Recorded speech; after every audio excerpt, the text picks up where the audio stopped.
is a lifestyle. Sports cards and we live now. Jeremy Lee in the building and every guest that you ever needed. Sports cards after hours keep the hobby heated. Updates, hobby talk like you never seen it. Sports cards live and none could ever beat it. Sports cards is a lifestyle. Sports cards and we live now. Welcome to another episode of Sports Cards Live with your host, Jeremy Lee.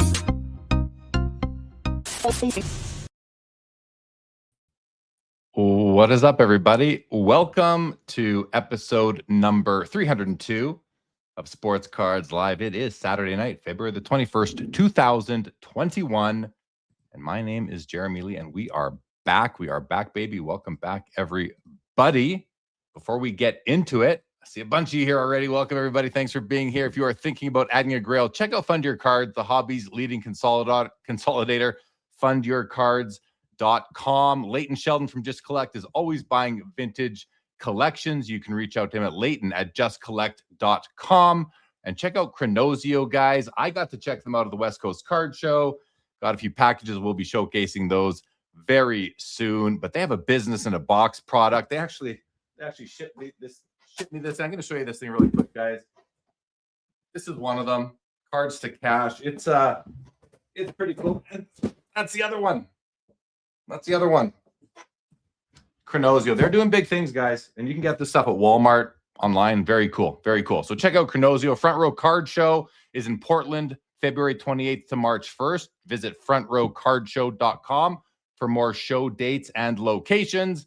And join my card post, no selling fee, the only no selling fee subscription-based marketplace, and use the SCL ambassador code in the video description below. Holy Box Batman, says Linda's first. Isn't that the truth? Guys, let's bring out Joe. Are you ready, Joe? He's ready. Here he is. Welcome back. We are back. How are you? I'm doing well. Happy Saturday night to everybody.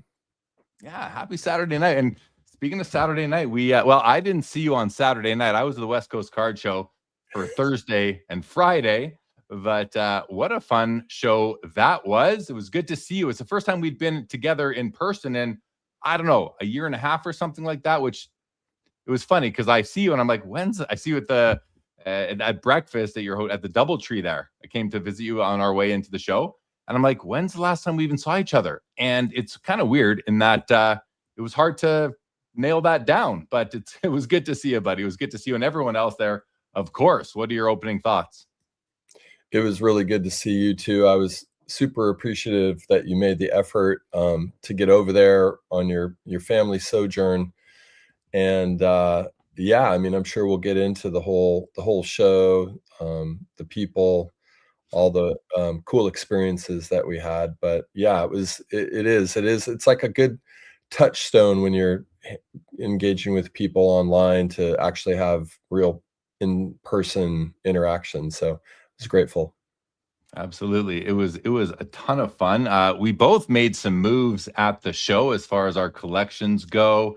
Before we get into that, let's say hello to the chat, as it's been a few weeks. It's a long break we had, but what is up? Outlaws is here. Kevin Hawthorne in Lakeland, Florida. The Professor, good evening. Laura, appreciate that. Good to see you. Dino Locabo, what is going on? Jacob Dahl, what's up, Jake? Clifton, good evening. Yankees fan. David Chase is here. The Wagner is almost mine. We're going to be doing the Wagner watch tonight, guys. I got it ready to go to share, so we'll take a look at that as well. I got to meet David Chase. I got to meet David Chase. But is that you in the picture, David? I'm not sure. Maybe it's an older picture, but it was good to meet you. Chris C., good evening. Called Shot Cards, what's going on? Bobby Baseball, it is Saturday night. Linda's first. Welcome back. Jay Peterman, Gold Hour, good evening to you. Curmudgeon is here. Lantern is here. Larry Gitlin is here.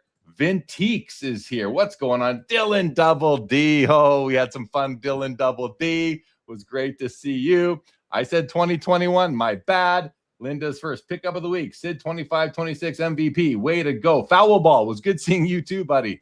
Jeffrey Clapper. Good evening. Good evening. Jeff McMahon. Thank you so much. And welcome back to you too. Confluence is here. We got vintage oddball cards. Rick got to have dinner in the same room, although the dinner we had was kind of like spread out. So didn't didn't do as much socializing as I think I would have liked to have been able to do there, but it was still good to see Rick and everybody there. Peeps, what's going on? Dan's Vintage, welcome to the show. Jacob Dahl, Mookie Chilson, what's going on? Peeps, Midlife, Greg. It was okay hanging out with you, Greg. It was okay.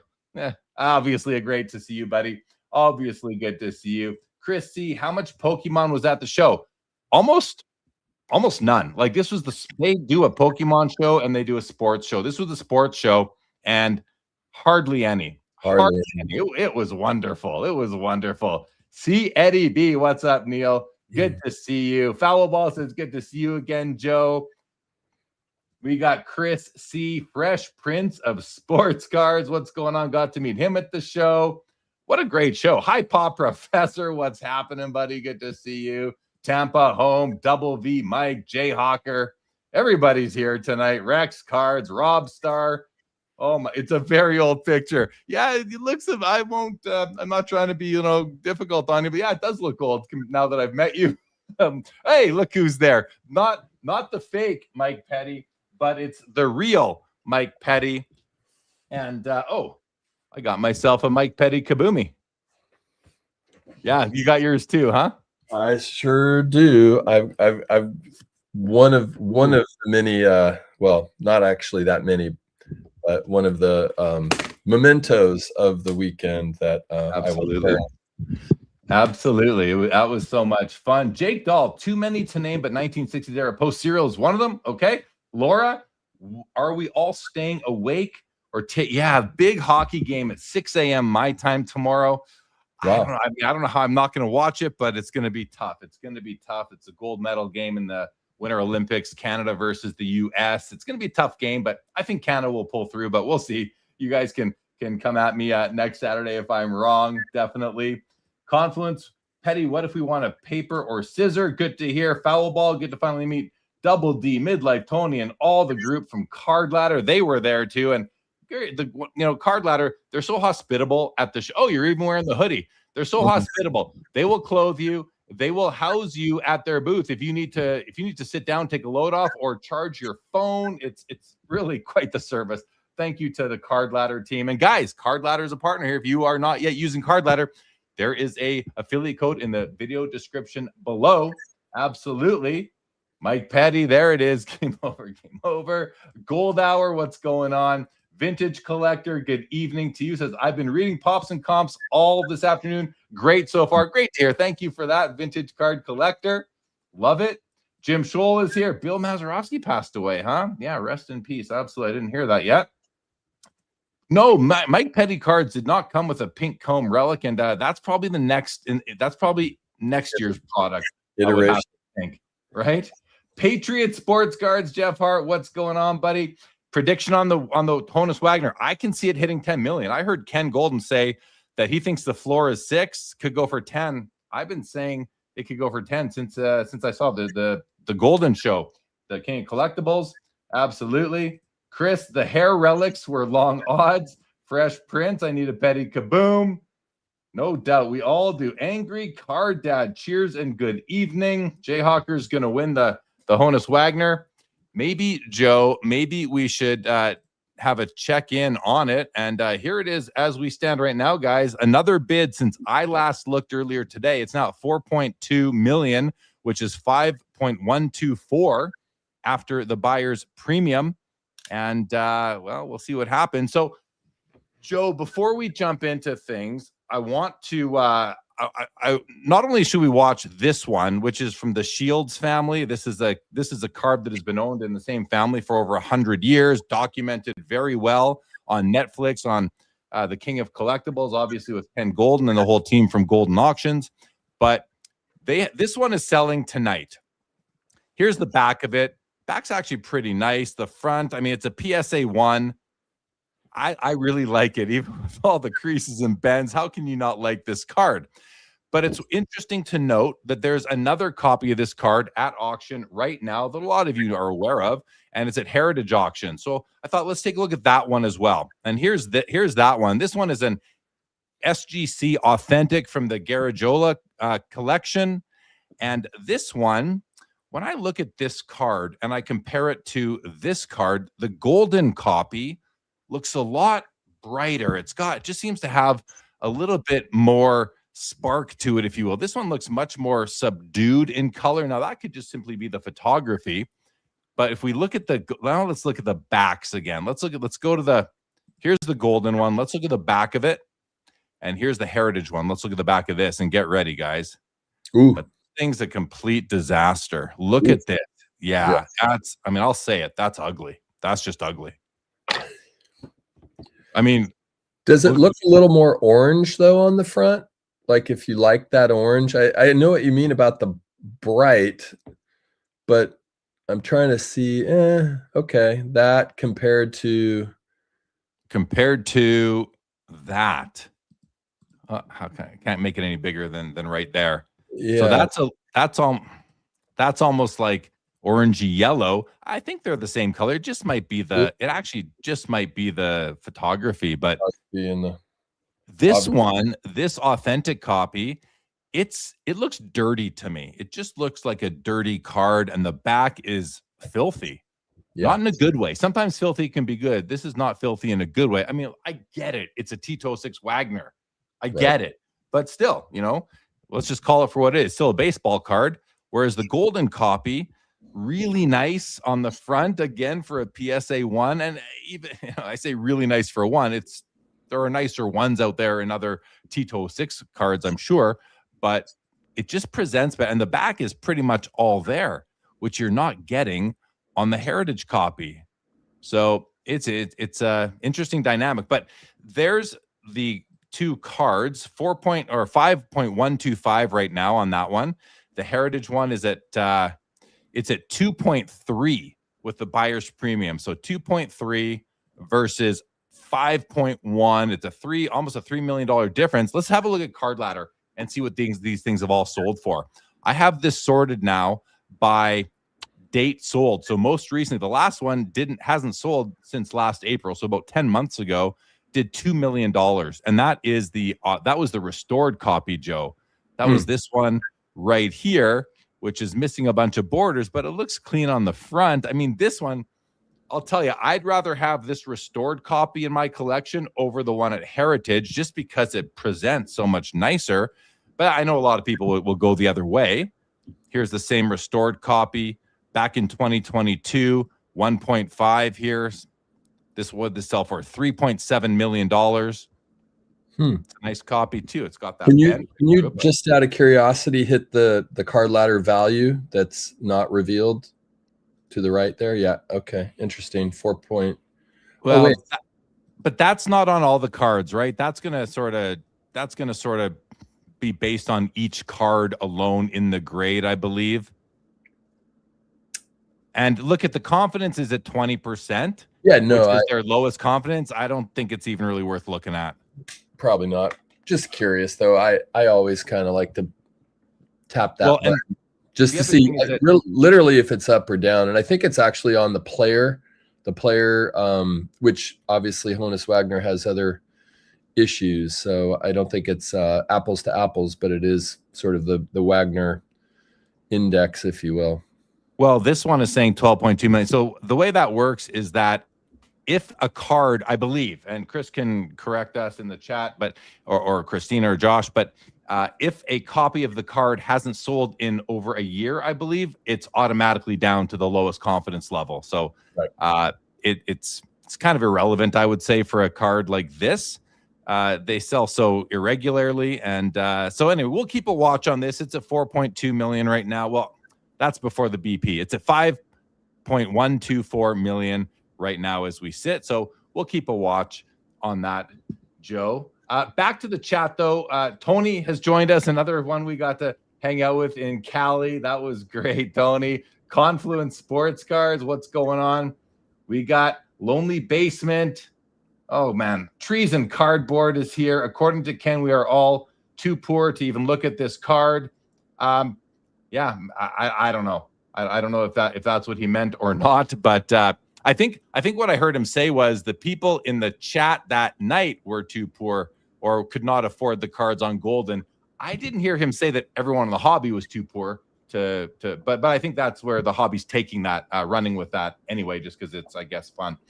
David Chase, I'm going to hold off for the PSA 2. David Chase is going to be joining us on the show here in the next couple weeks with a great story. Actually, that'll be a lot of fun to have him on as well. Can I Oddball 100 in the chat? Let's all chip in for the Wagner. Yeah, we can co-invest on the Honus. Joe, what were you going to say? Oh, well, I was just going to say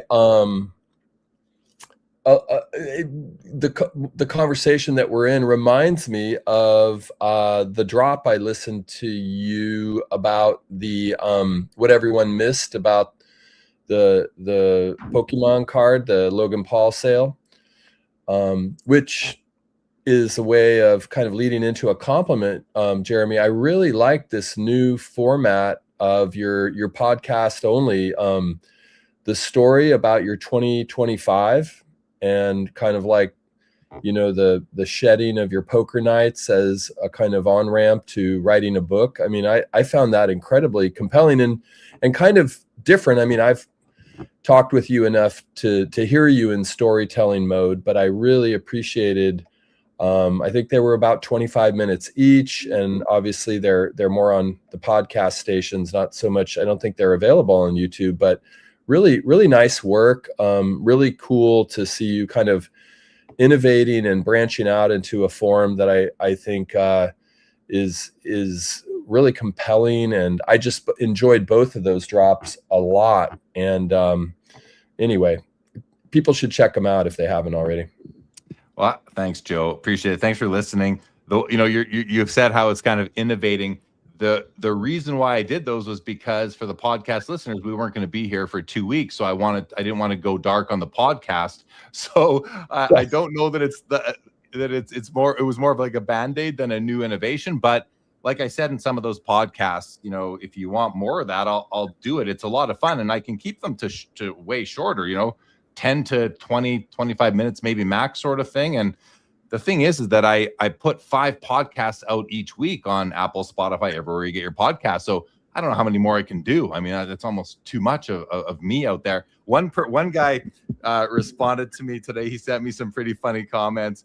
He said, what did he say here? He says, he says to me, feedback on the solo episodes is as follows. Your delivery sounds a little bit like the old Saturday Night Live skit Deep Thoughts by Jack Handy. If you don't know, Google it and take a lesson. Well, I do know. Who doesn't know Jack Handy? And I don't know if that was because he was listening to the 10th one, the one that dropped yesterday. But that episode that dropped yesterday, I literally recorded it on Thursday night after doing a 5.5 hour Fanatics Collect premiere live stream. So I was definitely not full of any energy, but it's different when you're just talking into the microphone versus talking live to somebody with the chat. So anyway, it was I thought that was a fun comment. Well, you know, you and I are both big fans of Iowa Dave, you know, the shallow end, and I caught a few Iowa Dave vibes as you were sort of going through the story of your 2025. And I like that. I like the kind of shorter form, kind of almost a testimonial narrative, almost like an essay. And you handled it well. I mean, no one can, in these shows, Jay Lee, like oftentimes you're not just multitasking, it's like you're quadruple casting with chat comments and multiple guests and then your own thoughts and listening. So I think it is helpful to sort of mix it up a little, because then you get to be a little more, I found you to be incredibly focused and forward moving through your thoughts, which was just nice to hear you kind of practice that modality, even though it is in some ways just not that different than YouTube. It felt different to me. It felt like a different form. And it felt like that to me too. It was totally different. So if anyone, you know, if you just watch or listen to Sports Cards live here on YouTube, it is out on podcast as well, as I said, and as we're obviously talking about. But yeah, there were 10 episodes, and one of them was actually, I clipped it from the episode that I did with Josh Adams covering his 90s auction closing or preview showcase auction show that we did. And the reason why I did that is because he was late to that show. He was stuck in traffic. So that was the day that I received my copy of Pops and Comps. So I was kind of like talking about that for the first few minutes. I'm like, I'll clip that and use that as an episode, because the episode from the day before was the one about my 2025, which was literally a life-changing year for me. And as you said, it all started because I quit my Friday night poker game after 21 years. So that one decision led to not only the book, writing the book, but also the Hobby Spectrum project. So yeah, kind of cool. And the other connecting point that kind of brought it to mind was your thoughts on what goes into a record-setting price. And I found that to be, I actually want to listen to it again, because I'm not sure I followed everything you said, because there was a lot of deep analysis on, what we are to make of a $16 million sale of a Charizard card, and how we make sense of that in our own markets, whether we collect Pokemon or in the sports cards market. And then here we are tonight watching a Wagner, a iconic sports card. And, if I was going to put the over under, I don't know. I was thinking it might hit 10 right now if it's at like 6 or 7. 5.1 right now. 5.1. Yeah, let's, it'll be interesting. Will it hit 7 figures? I guess that's probably the over under, right? Like 10 above or below 8, 10. Yeah. Will it hit that 8-figure 10 million? I don't know, man. I think it could. I think the cards got it. But like what do you make of that? Like, so that was the kind of theme of that podcast, was like, how do we sort of dissect or analyze or understand these kind of like way out of our own league purchases? How much is it, somebody that's doing something for clout or status? What's involved in the investor mindset? Are these people in the hobby, outside of the hobby? Like, it's just a lot of interesting stuff. Do you want to sort of give a synthesis of some of the thoughts, or just have people go watch that? No, I mean, you can obviously go listen. It's not a watching, it's a listen. Yeah, you can go listen to that podcast. I think that dropped on Tuesday, the 17th, I think it was. But what I did was I recorded the podcast, and then I put something up on Instagram as well. And so that I actually have that Instagram post here ready to go. And I'm going to share it with you guys right now, just to bring it up. So this was my Instagram post here. And what it reads: one takeaway from the $16.5 million Pokémon Illustrator sold on Goldin by Logan Paul. And here was the take. And this is just one takeaway. It's not all the takeaways, just one. At the lowest dollar levels, people buy what they love. The money doesn't matter. I think we can agree mostly. These are not absolute truths, but I think they apply to a lot of people. At the highest dollar levels, people are buying status, access, leverage, flex. The money doesn't really matter. And when I think about that, I think like AJ Scaramucci, the buyer of the Pokemon card. I mean, he said right after he was willing to go higher. He wouldn't divulge how much higher, but he was willing to go higher. So if he's going to go from $16.5 to $17 million, let's just make that assumption. He was willing to go to at least 17, and he was probably willing to go higher. That $500,000 did not matter to him. He wanted the card so much, it did not matter. And I think that when you are a multi-hundred millionaire or a billionaire and you're buying cards at that ultra high level, I don't think the money matters too much. I'm not saying that these people are being frivolous with their money. I'm just saying that they want the card. They're going to get it at any cost in many cases, not all cases, but it seems that way. That was my takeaway. But in the middle, which is, and by the way, the middle, I would think like if the bottom, and we're talking about the bottom, if the bottom probably represents like, I don't know, 20% of the market.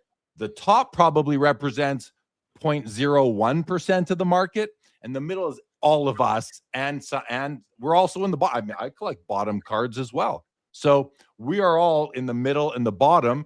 Maybe there's a few people with us right now who are at the top. I don't know, but in the middle, the stakes are real. That's where the money matters, and the comps actually mean something. Now, someone left a comment here saying, "Yeah, but there's market manipulation." Of course there is, but still, the people that we were hanging out with at the West Coast Card Show, they're not out there manipulating the market. They're out there adding cards to their collection. And that's kind of where my mindset is. I'm looking at at the real people, not Right. not the bad actors when I'm making these comments. So, but this post got 286 likes, 49 comments. There was a whole bunch of these forward things, and yeah, it was a fun topic. And I thought I was in Arizona, Joe. You know, I did my walks in Arizona. I mapped out a lap, and I was able to get my distance in and my time in. And as I was walking around one night, I was thinking about it, and that's where I got that's where this, like, I won't call it an epiphany. It's not like this was a groundbreaking idea, but that was the takeaway that they don't like, because I'm thinking to myself, again, it just comes back to, does the money really matter? And the topic doesn't. Anyway, that was my thought. Any follow up from that? Well, first thought is I think you need to get sponsored by Nike for some good walking shoes. I think your whole walking thing is great.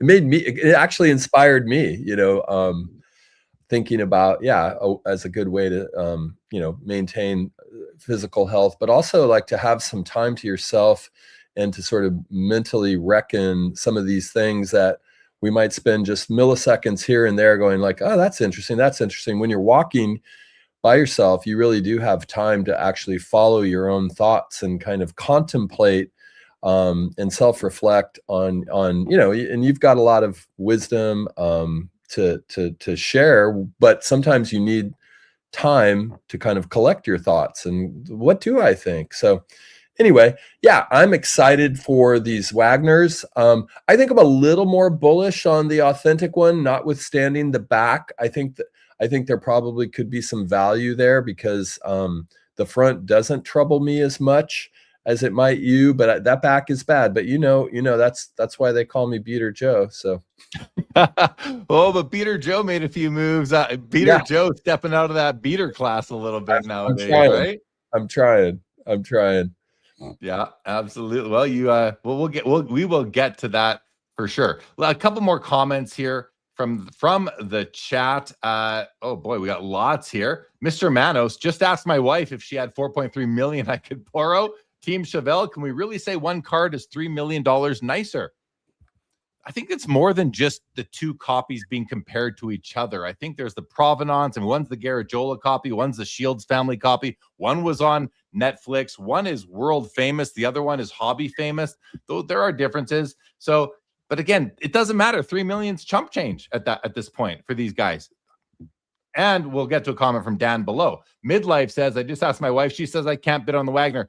Divorce. Absolute divorce, Greg. Stukes, what's going on? Welcome to the show. Double O's card guy from Calgary. Hey, maybe you're around the corner from me. Welcome to the show. Called Shot Cards. The Wagner needs a custom gold chain. I love that. Chris Hayes says, Jeremy all smiles and jokes until USA takes gold tomorrow morning. He's right. He is right. I will not be happy if that happens tomorrow morning. Well, David Chase says, I'm conflicted because Celebrini's on the on Canada, so I almost have to root for Canada as like a San Jose Sharks fan. So anyway, yeah, well, sorry America. No, you got it. You got to cheer for the home country. Let the Sharks win. He'll do well there, and cheer for your home country. David Chase, I watch Jeremy Saturdays, listen to him 5 days a week, and read his book nightly. My wife is getting jealous. I won't tell mine. David, it was so good to meet you, buddy. Jeff Wills. And by the way, David Chase's collection is out of this world. Jeff Wills, Sports Card Radio, would love to do a live on Ken Goldin, but they got about $10 to shut their idiot mouths, so now they make racist jokes, says Jeff Wills. Bob Boozle, we'll leave that drama. Appreciate the comment, Jeff, but you can get that drama elsewhere. Bob Boozle, all we need is Jeremy Lee on basic TV so the poors can watch him. Chris says, I listen to Jeremy anytime, but mute Goldin. Kinger, what's up? Happy Saturday to you. I hope good to hear you had fun at the game. Dan's Vintage says, how to understand these crazy money purchases, money laundering. He follows up with the $500,000 didn't matter because it wasn't real money. It was money being laundered. Listen, that doesn't negate my point. At those levels, the money doesn't matter, regardless of the sources of it. Even if it's a billionaire, the money doesn't matter to them either. Like, I'm not saying they don't care about money. And someone said to me in the comments, like, well, how do you think they get so rich? Because they watch their money. They're careful with their money. Sure. But this sports cards at that level can be investment, but they're also access, leverage, flex, status, all these other things too. I'm gonna stick to it. The money just doesn't matter. Chris C says, Bob Boozle Instagram post kept me sane during this 2 weeks hiatus that Jeremy took. Yeah, those are some good posts. Fresh Mints is shouting out the true collectors. Absolutely. What's up, Dave Snyder? Welcome back. Angry Card Dad says, love it or hate it, the hobby is in the best position ever, collector or investor. There is something for everyone, and the return is priceless to many. The return being the enjoyment, I think, is what Angry Card Dad is getting at. And Jeremy Filippelli is here. Welcome to you as well. Okay. Well, why don't we talk about the cards, Joe? The cards that we picked up, and let's start with your stories because you have a couple stories. So, talk to us about your experience at the West Coast Card Show. Because, guys, Joe made some moves. So I'll put it back to you, Joe. Well, as is my habit, when I think this is probably the 4th or 5th West Coast Card Show and/or / Burbank Card Show that I've attended. And for me, there's a ritual involved, and the ritual is doing a sort of PC audit, and that involves taking a variety of cards, some larger PC holdings that no longer resonate, or that maybe I want to, in some cases, they're larger PC holdings that I even want to upgrade. And then, some middle class, and then some more, modest lower end stuff, just to kind of, enough for a suitcase and/or, a roller bag to kind of throw on the Southwest Airlines. Went on down there Friday morning. Oh my God, it was a horrible travel weekend. I'd never seen San Jose that crowded. There were a few of us that were headed to the card show on a 7 a.m. flight out of San Jose, and we had to cut lines in the TSA to make our flight. And it was, we were rude, and people were like, what are you doing? It's like, well, we're trying to make our flight. I was literally the last one on the airplane. I was being polite, and then I saw these other collectors doing it, and I was like, well, if they're doing it, I'm going to do it too.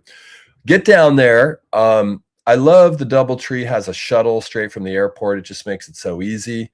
Next thing you know, I'm eating breakfast. Next thing I know, you're showing up, Petty's showing up, Greg Midlife's showing up. We're all at the breakfast table together. I'm showing you guys, I brought down there to create some capital so that I can have a little fun on the floor, and or at least be prepared if something were to turn up. And I'll just say this, it was the first time I had the pleasure of meeting Mike Petty. He is one of the most generous and fun human beings to spend time with that I've ever had the occasion to meet. Obviously, Greg, as we all know, incredibly gracious, a catalyst to hobby communities. Great to see him. Oddly enough, I felt like with as close as I am to Greg, I didn't have as much time with him as I would have liked, because he's a popular guy, and he's also, very, very much someone that brings people together. So he was interested in making sure that everybody was having a good time. So we get into the show floor Friday. I know you got there Thursday night, Jay Lee. I wish I could have been there for the VIP night, because I heard some of the stuff moved before I even hit the show floor at, I believe we got in there 10:45, 11 a.m.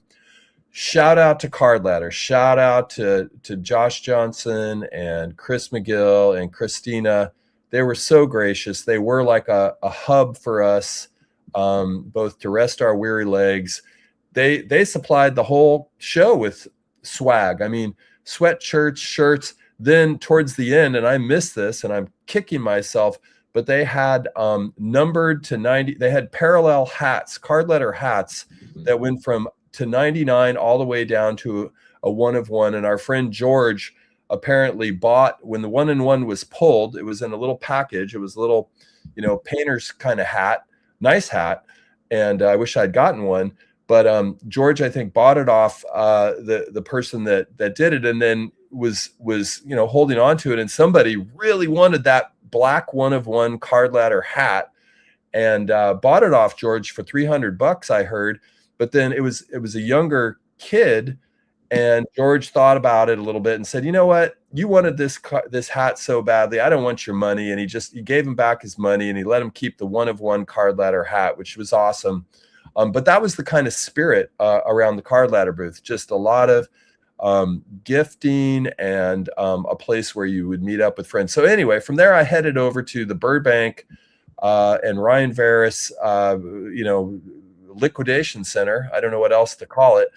And I had my roller because I had about, I don't know, maybe about 7 boxes of cards. As I said, some of them big ones and some of them small ones.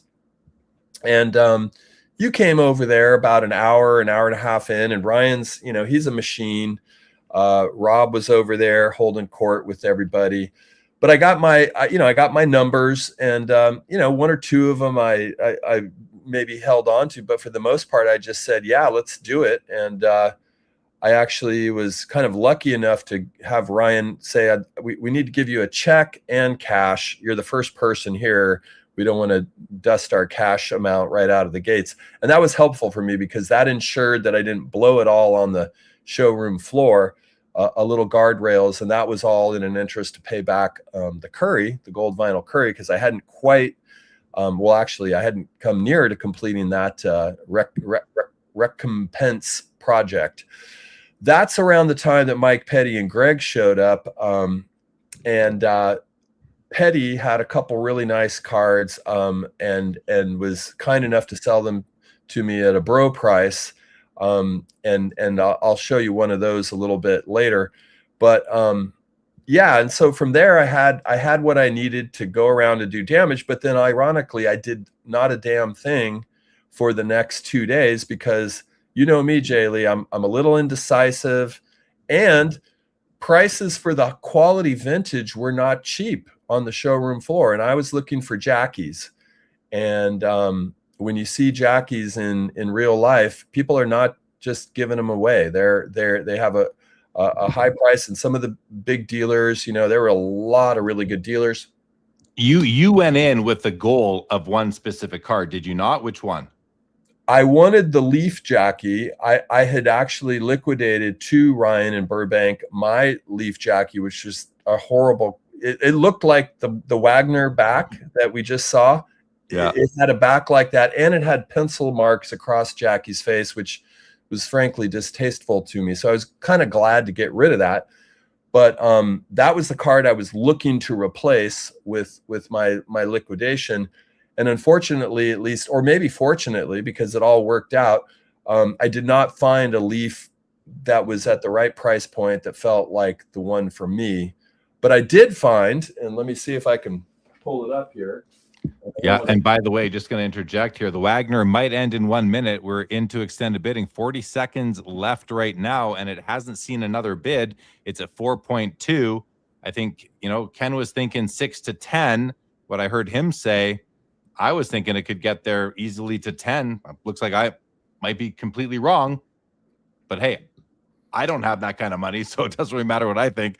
We'll see what happens. Okay, keep going, Joe. Keep going. But this might be over here in 15 seconds. That's crazy if it is the dusty cards. But anyway, this is obviously a Bowman Jackie, and there's some conversations going on in the hobby as should this share the mantle of rookie card. But this was the card, the big card. Did it end? I don't know. It ended. Whoa, what a disappointment. I would call that a major disappointment.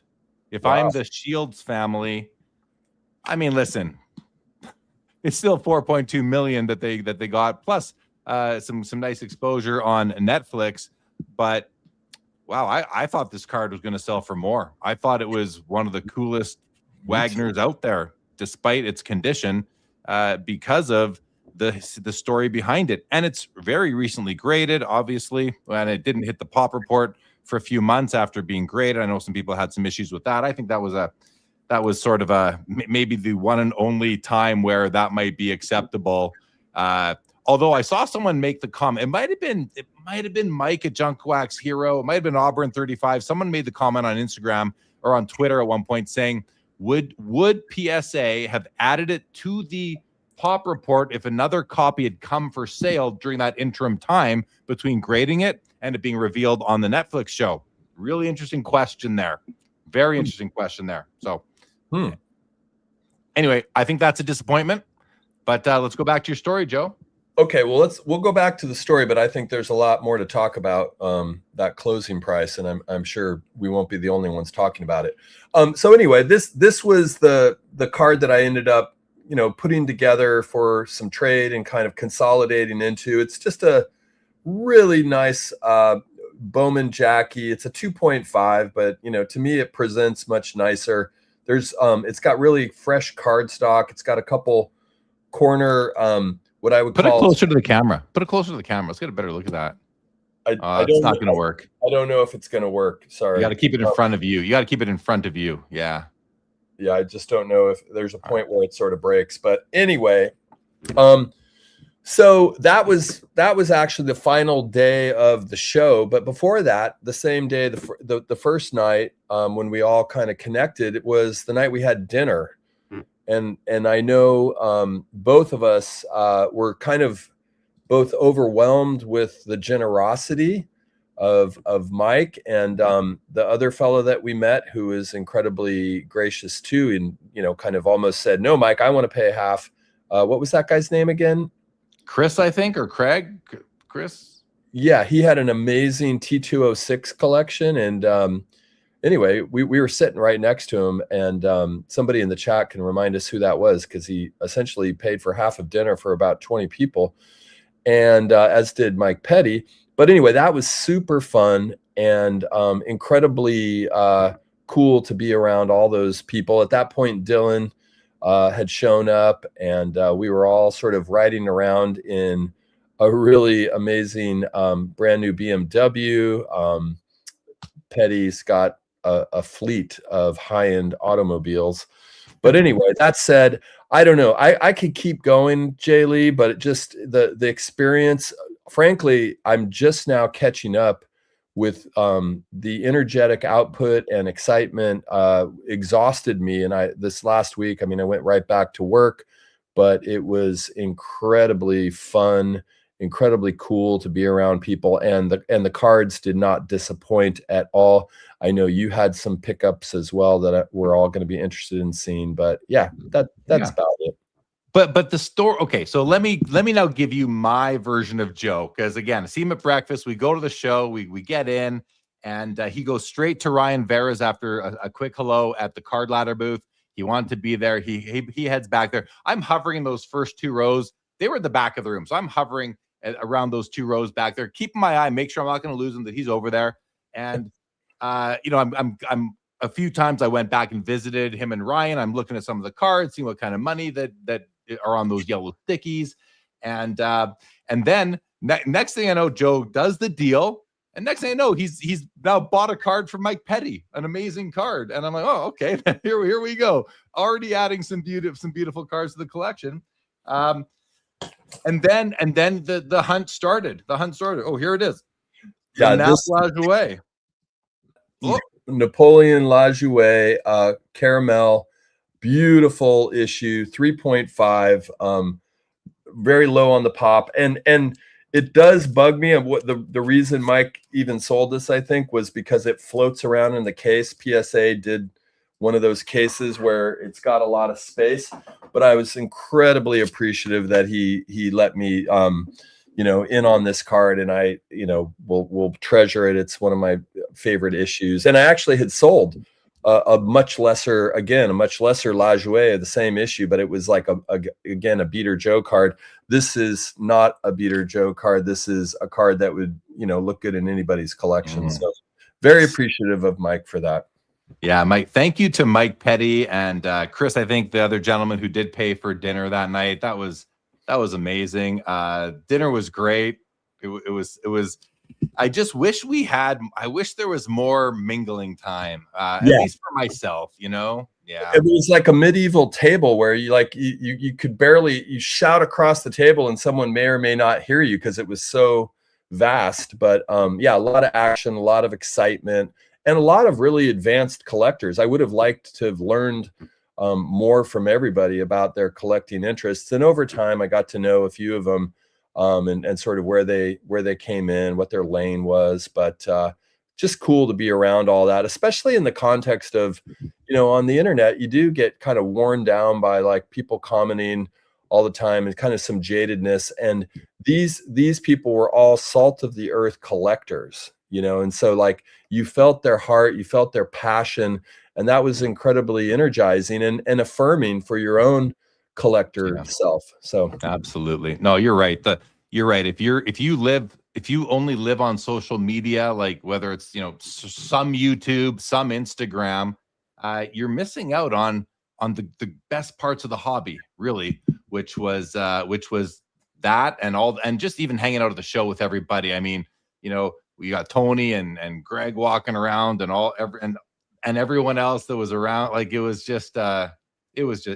awesome. What a pleasure to meet Tony. And I know Tony has a few things up his sleeve. I don't want to steal any of his thunder, but I will say, both just to meet him and get to know him, but also to sort of be proximate to some of the moves he was making and feel like I could be at all helpful and or just hear his own way of thinking about things.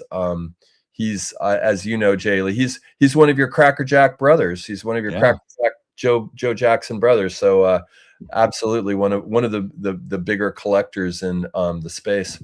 For sure. All right, so a couple of updates here on this show tonight. First of all, Chris Hoge also became a little bit sick after the show, so he's taken tonight off. He will not be joining us. Joshua Adams just messaged me. He will not be joining us tonight either, but that's okay because I've got my own pickups and I started a brand new personal collection, a brand new PC. I mean, I'm not like I started a new personal collection. I've always got my collection. I added a new sub PC, let's say, at the show. Started collecting. Did you hear what happened to that table? I heard from Greg just today that Baseball Card Exchange came and bought out that entire table where you got your cards from. Ooh. Wow. That table got completely purchased by Baseball Card Exchange, apparently. So I'm lucky I got in before they did. Yeah, you slipped in and I'll tell the story later tonight, but I spent about 2 hours at that table cherry picking the cards because he had them grouped by player, and I picked my favorite card of each of the players and started this new collection, which I will share with you guys a bit later, probably in the third hour, because we don't have Chris and Josh joining. But what we do have happening is Leighton should be joining us shortly. He's going to come on for about 20, 30 minutes. We've got Kyle, who's K-Dub on Twitter, joining us, a great collector, a great hobbyist, a great ambassador for the hobby. We're going to bring him on here in about 10 or so minutes. And then Joe, I think you're going to fall off in about 40, 45 minutes or so, but if you can stay on longer, that's great. And then we'll see what happens in that last hour, if Kyle sticks around longer or if it's just going to be me in the chat. But I got some things to talk about. I've got another deep thought that I want to get into. So we'll do that in the third hour. But before we continue and before Leighton jumps on, more comments. Let's go to some more comments here, Joe. Dave Snyder says, all caps, one topic, PC collecting is the new set collecting. I think that's an amazing statement. And you know why I think, Dave, and I can only speak for myself, but you know, growing up through the 80s and even collecting in the early 90s, it was all about building sets. Now, because back then there were 2, 3, 4 sets a year. That was all you had. That was it. And very few inserts and subsets and all that. Nowadays, there's a million sets. I'm exaggerating. So you can't, if you pick one set to collect every year, you're missing out on 95% of the cards each year. Whereas back when, if you were collecting a set every year, you weren't missing out on anything really. So you kind of have to become a PC collector, which I think just means dabbling in different places. And whether it's a player PC, a team PC, a theme PC, all sorts of different options there. So great comment from Dave Snyder. Ron here says, first time watching live, love the show. Really going to mess up my podcasting schedule this week. Ron, welcome to the live show. Love hearing we have someone new join the live stream, and thank you for listening to the podcast. It's great to have you here. Mr. Mano says, agree. Talking about the top of the market where the money doesn't matter. He says, if they want it, they will get it on the cards. Ron Fig says they have FU money, as the cool kids say. Bleach Wolfhard, first time tuning into the Saturday Night Sports Cards live show, decided to join after a long day set up at the Nashville show for the National. This industry is very much alive and well. Yeah, I saw a little bit of content Look great. Hope you had a great day there today, Bleached Wolf Hearts. Thank you for joining Situational Adventures. I saw Jay Lee for a hot second at the West Coast Card Show. Joe Perot was busy when I saw him on Sunday, so didn't bother. Met Chris Hoge and Greg and Petty. It was so cool to see and meet you all. Absolutely. Fresh Prince says, the West Coast Card Show was truly a good time, and all of the YouTube guys were very approachable. Great to hear. Mark Hoyle, good evening to you. BW says, impolite Joe Perot is still probably nicer than many people. I wish I'd gotten to meet him at the show, but Joe has incognito looks. P.S. Flex appeal. There we go. Vintage Card Collector says, well, that was anticlimactic. Talking about this, which I think is a disappointing sale. At least I was expecting it to go for double that. Shows what I know when it comes to that top end of the hobby there. Mookie Chilson says, has there ever been in the history simultaneous Wagner auctions? We may get more live stream ranting from Ken. It will be interesting to hear his postmortem on that sale. Bleached Wolf says that Wagner was disappointing to say the least, like some have said in the chat. What do we make of that? Yeah, all the money's going to Pokemon now, maybe. Orlando, good evening. Welcome to the show. Greg says, no longer Beater Joe, now it's Bourgeois Joe. That's his new name. Actually, we should I gotta just figure out how to spell bourgeois. Bourgeoisie. And then I can change his name on the show. And the Rated Rabbi David Spinrad is here. What's up, David? Says the show, the West Coast Card Show, seemed awesome. Absolutely, it did. Okay. I wanted to mention that the guy that split the bill with Petty was named Brian. Oh, how did you remember that? Greg mentioned it. So, and Brian. By the way, this was a gift that Greg gave me. This is going to be hard to see, but it's a Lee Trevino autographed card. And Lee Trevino was one of my father's favorite golfers, probably after Tiger Woods. So he knew that about me, and very appreciative of him gifting me a meaningful card. Very nice. And quickly, Foul Ball says there is more set collectors than you think. Yeah, I think there are tons of set collectors still, and I wonder, like, new people, but new entrants coming in, are they collecting sets? I don't know. I really just don't know. So, but hey, we'll learn more as we meet more people in the hobby as the weeks, months, and years go by. So we will definitely get there. Oh, Foul Ball got a nice Jackie, by the way. Just shout out to Foul Ball. He got a nice 53 Jackie that he showed us towards the end. So cool. Congratulations to Foul Ball for sure. Big congrats to Foul Ball. Dan's Vintage says, I worked a show today and there were many set collectors picking at my boxes. They are out there. They just aren't in the media. That's it right there. That's not the problem, but that's just one of the effects of social media. Those people aren't sharing. Anyway, we talk about that a lot. We don't have to get into that any further, I don't think, right now. Okay, before we go. You were just getting into your show story. So there was Petty. Then what happened? Well, I don't know. I don't know if I can't really piece together my 2 full days there, but it was just a great show. Jay and the team there put on an amazing production. I want to go back again. And it was sports cards, guys. It wasn't a Pokemon show. That was the awesome thing. Like, there were Pokemon. I talked to Jay, who runs it, and he was telling me that one of their rule is that I think if you have 4 showcases, the maximum of 1 can be Pokemon or something like that. Or if maybe it's one for every 8 or 1 for every 4, something like that. All right. But basically, I was going to talk about your other pickup, but we're going to save that for a bit because I got a few things we got to get through. Yep. I want to shout out, guys, Mint Inc., sponsor, partner of the show. They deliver the ultimate hobby experience from live whatnot streams and auctions to grading, breaks, 2 full retail stores, including the newly opened Ajax, Ontario location. They do it all, and they're buying collections 7 days a week. There's a link in the description below. Use promo code SCL5 for 5% off your first purchase. Shop online anytime with worldwide shipping. Mint Inc., where collecting comes to life. I also want to shout out, guys, Mr. Minty, because first of all, Steve, Mr. Minty, had a great setup at the show, at the Burbank show. And I came home. He sent me a package of their products. They've got the trading card grading submission package here. Sent me, one of these knives that people use to break through their product. to open up packs and all that. The centering tool. We've got the trading card microfibers, which I used one today, and a nice grading trading card prep mat. So great stuff he's doing over there, Steve, Mr. Minty, and it's all like non-soluble. Nothing there is controversial, and that's what I like about what Steve is doing over at Mr. Minty. Okay, Joe, we have Leighton and Kyle in the back. We're going to bring Leighton on first, and Leighton's got a few things we're going to chat about with him as well, everybody.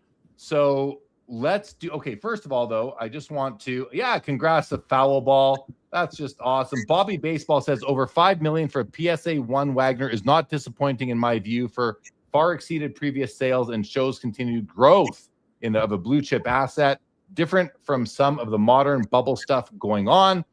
Yeah, I thought it could go for more. For whatever reason, I really, really did. But hey, it's good to see that it's still showing healthy. Still showing health in the hobby. Foul Ball now has the 52 to 56 tops Jackie run. Congratulations. That's awesome, Foul Ball. It was good to see you again. It's been a couple years, right? But it was good to see you. Professor says, ask Mr. Minty for a Mr. Minty microscope. Well, Professor, that's what I wanted that. He said he had a big rush over the holidays. He was out of inventory, so he couldn't send me one. But I want that Mr. Minty microscope. Like, to me, that was the one thing I wanted the most out of all of his supplies. And so I will get one. What's that, Joe? I just think it's cute that you wanted a microscope. Well, because I'm sitting here using this thing all the time. Like, this is what I use, you know? I need a microscope. I mean, I need readers and a microscope. I want the Mr. Minty microscope. All right, let's bring Leighton on, guys, for a little visit from our vintage friend. And Leighton, here we go. Welcome to the show, buddy. How are you? Whoa, good. How are you, gentlemen? Whoa. What's going on here? Hold on. Hold on a second. There we go. What's happening, buddy? Nothing. How are you guys? Oh my gosh, what's going on here? Doing well. Okay, Leighton. Feeling a little disoriented, Leighton, but otherwise quite good. I was feeling good up until about 45 seconds ago. A little vertiginous. There we go. That's what I was looking for. I'm sorry. Hey, it's been a few weeks. I'm out of practice here. Okay. Get it together, Lee. Yeah, right. But Leighton, before we start saying anything, I just want to say that Leighton and I, we recorded the latest. We will be recording the latest episode of Vintage Spotlight. We'll be recording that early next week. It should be out by late next week. But I want to thank you, Leighton, for having me on Trading Card Therapy, episode number 117. We recorded that yesterday as well, and that will be dropping on Trading Card Therapy? On Monday. On Monday. All right. That's awesome. Well, I'm looking forward to that, buddy. It was a lot of fun being on the other side with you. So thank you so much for having me on. And, one of the things that I know you want to come talk about tonight was about people going to shows. And say hello to everybody and then jump into that thought pattern that you were having. Well, first, it's good to be here. I'm bummed that I missed both you and Joe and many others, including Greg and, a bunch of people that I know well. And candidly, I was a little jealous of all the action going on at the Burbank show. But I'll get out there, and I also have some friends to visit. So, really was happy to see that it went so well. So kudos to Rob and his team out there. And as far as the shows, what we were just referring to was really about, I think, we started talking about this 48 leaf Jackie Robinson in a PSA 1 that went for, 20-something thousand, and not suggesting that it shouldn't have gone for that, but that if you have an eye, speaking of eye, shout out to Matty C and Eye Appeal. Check it out if you haven't yet. I was just on the phone with him the other day. And so the point being is that I think we both acknowledge, Jeremy, that by going to the shows, it's not just about the camaraderie, which is awesome. And of course, as a collector, it's wonderful to see the stuff in person. But now, with certain cards and certain eye appeal mattering more financially on some cards versus others, there's actually money to be made, even just as an astute collector with a good eye, going to conventions, such as the big ones like Burbank just held, because when there's more inventory, it's much more likely that you and I can't handle everything. And thus, I think that's creating opportunities for folks. And not just for making the money, but for finding great pieces for your collection. I mean, I'm going to share my pickups from the show a little bit later is when I was planning to, but I feel like I need to show one right now because I was just tickled pink by this pickup I had at the show. So I'm going to, and actually pink is a great, that was not planned, by the way. I don't believe you. I know the card. I don't believe you. It wasn't planned. I picked up a 1959 Topps Bart Star at the West. It was the first card I bought at the West Coast Card Show. It's wearing a PSA 6 plastic uniform, but I'm going to just spotlight myself for a sec, guys. So forget, and this time on purpose, but people, please look at that card. Look at the condition of this PSA 6. And I think that this card would have sold for a lot more had it hit the open market, especially one that has eye appeal. Like if it had, like this would certainly, I think, get a Mike Baker sticker. It would certainly get eye appeal at Fanatics Collect. It is just that nice. It's recently graded. It's in its PSA 6. Got this for $110. And I think I think it's worth $200. I mean, off-center copies were selling for more than that. Anyway, this was the kind of card that might not have been so lucky to have been able to find it online or win the auction, but at a card show from not all vendors realize that not all sixes are the same. And I just love this. Like I'm tickled magenta by this card. So, but like Leighton was saying, I don't buy that card, obviously, if I'm not at the show. And I think someone else would have scooped it up. So yeah, I think you're right, Leighton. There's an edge to be had still. I think not everyone is clued into this whole kind of eye appeal thing, and not all cards being equal in the grade. Is that kind of what you're getting at?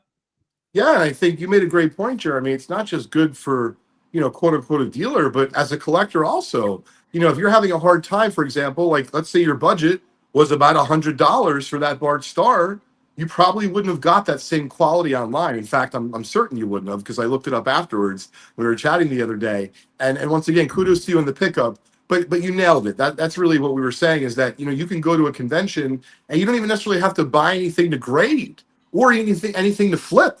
It's more of, like I said, just being there and seeing your friends and having a good time. But then also, if you have a keen eye, why not leverage that either for your PC or for a little bit for your PC and maybe buy an extra piece to kind of offset the cost of that. And of course, as a dealer, you can make some money.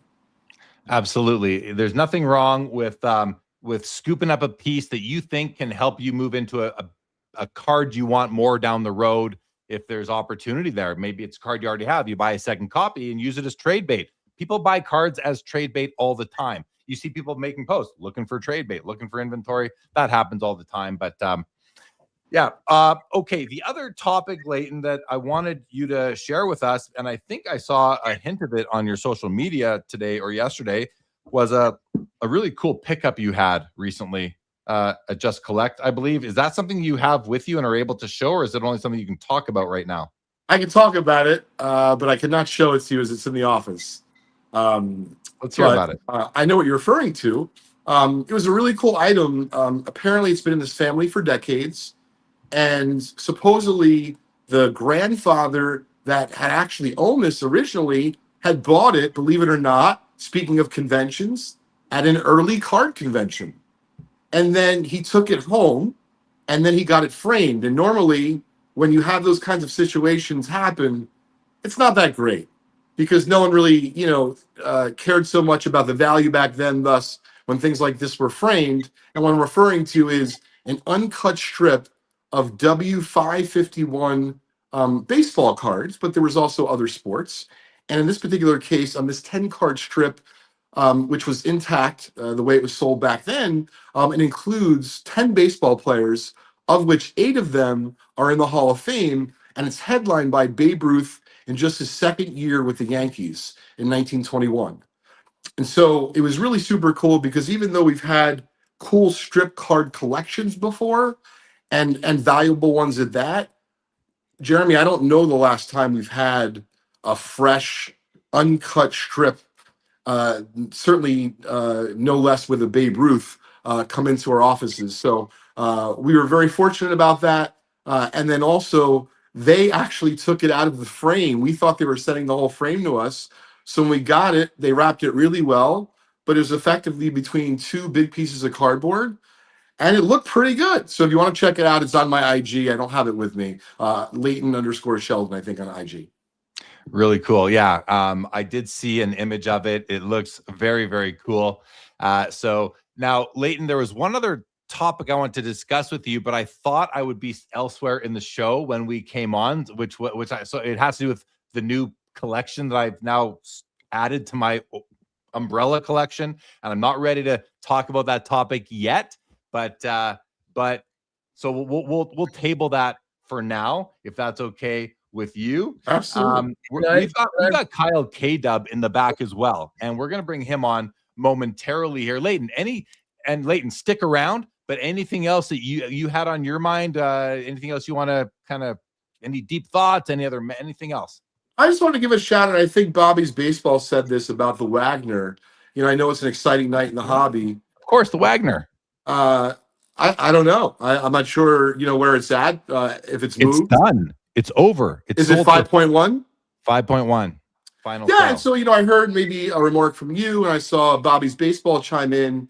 And I agree with his sentiment in that even though, of course, anything at auction can theoretically always sell for more, I thought the price was really healthy. And it's almost indicative of the vintage market versus, let's say, like the modern market or these one-of-one type situations where, things are maybe selling exponentially, in terms of, auction prices. But I thought it was really healthy. And as far as the PSA 1 goes, this one was fresh to the market, and I thought that was awesome. So kudos to Goldin and getting that price. I thought it was really strong, and that was really about it. All right, good. All right, on. All right. So here's what we're gonna do, guys. We're gonna bring Kyle K-Dub on the show, and I won't do much of an intro. We'll let him do his own sort of intro because what I would have said was sort of just like he's on Twitter. And K-Dub, I see you there. You can hear me right now. Yeah, hi. I'm gonna ask you I don't know if you're on Instagram much or YouTube I know you have okay, let's bring him on, guys. Let's bring on, please welcome everybody, Kyle K-Dub to Sports Cards Live. Long overdue. How are you, my friend? Oh man, it's wonderful to be here, man. It's been a dream of mine for years now to get the invite, man. So I appreciate it. It's a pleasure, man. I'm doing really well. How you guys doing? Doing well. Great. Please meet Joe and Leighton. I don't know if you've met either of them before, but it's my honor to be able to introduce you to both of these guys. So guys, say hello. What's up, Kyle? What's happening, Kyle? Welcome to the show. I wasn't familiar because I don't go on X too much, and then Jay Lee told me you were coming on, and you're prolific, and you got a lot of good takes. So looking forward to hearing your thoughts tonight. Oh, it gets a lot of my time. Well, he does. Go ahead, Joe. Go ahead. No, I'm good. Okay. I'm just in the background here trying to fix things up so I can share a different screen because I've got a few of Kyle's commentary that he puts up on Twitter, and he makes some I just want you guys to see these, and we're just going to give us some stuff to talk about as well, which we will do. But before we really get to that, like Kyle, you have done a series of podcasts in the past, sports card podcasts. Sure. You did a series called The High Five, and I was a guest on one of those. I think you did, I don't know, 25 episodes or something like that, and I was on back with you in season 4 in 2024. I think you said it was. Is that right? Yeah, accurate. Tell people a bit about the High Five podcast and a little bit about yourself, a little bit about your hobby history, so people can get to know you. And just by the way, to Joe and Leighton, if you guys, either of you, you're obviously welcome to stay. I will ask you to jump into the conversation as well. But if either of you have to go, just let me know. Put it in the private chat. Or just let me know here. So, but we're gonna focus on a bunch of Kyle stuff here right now. But Kyle, let's hear about you. Please introduce yourself to the Sports Cards Live community and audience, because I'm certain, or I would think that not all of them are familiar with you yet. Oh, absolutely. Yeah. So my name's Kyle, K-Dub on Twitter. K-Dub was a high school nickname that found its way back into my life, into my 30s and 40s, which is okay. I'm okay with that. But at Mr. K-Dub on Twitter. And then, as you said, I did have I think 100 episode is how long the High Five ran. Your season was, I think, 25, 26 episodes. But the High Five was just basically me bringing on sports content creators, sports card friends, super collectors, card shop owners, influencers, and just having a 5-question conversation about them, about their collecting, and about who they were in the hobby. And then now, these days, I've kind of shifted, and now I do a Minnesota Vikings podcast called Purple Dopes with Hopes. But I would say I'm just an average Joe collector. And really, that's why I try to be on X. I try to be a lot of the voice of reason over there. I try to approach the hobby with as much logic as I can, because I know a lot of times the hobby brings out emotions in people, and over on X, it's usually the worst emotions on people. So I try to be as logical as I can, but speak for the voice of the collector. I'm not a high-end collector.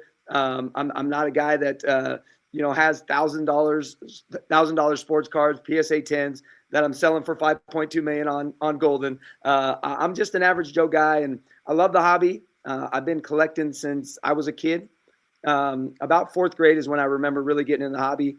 Some guy named Michael Jordan really piqued my interest, and still to this day, he is my number one guy. So I still collect today as a 41-year-old. I got 3 boys, and they collect alongside me now. So it's a lifelong hobby that I've rediscovered in my 30s and 40s, kind of stepping away like most of us in high school and college to focus on sports and girls, which neither of those things really yielded too much, except I do have a beautiful wife. So, but at that time I wasn't collecting sports cards, so I don't know if that would have netted me the bride of my choice. So thankfully the cards came after the bride.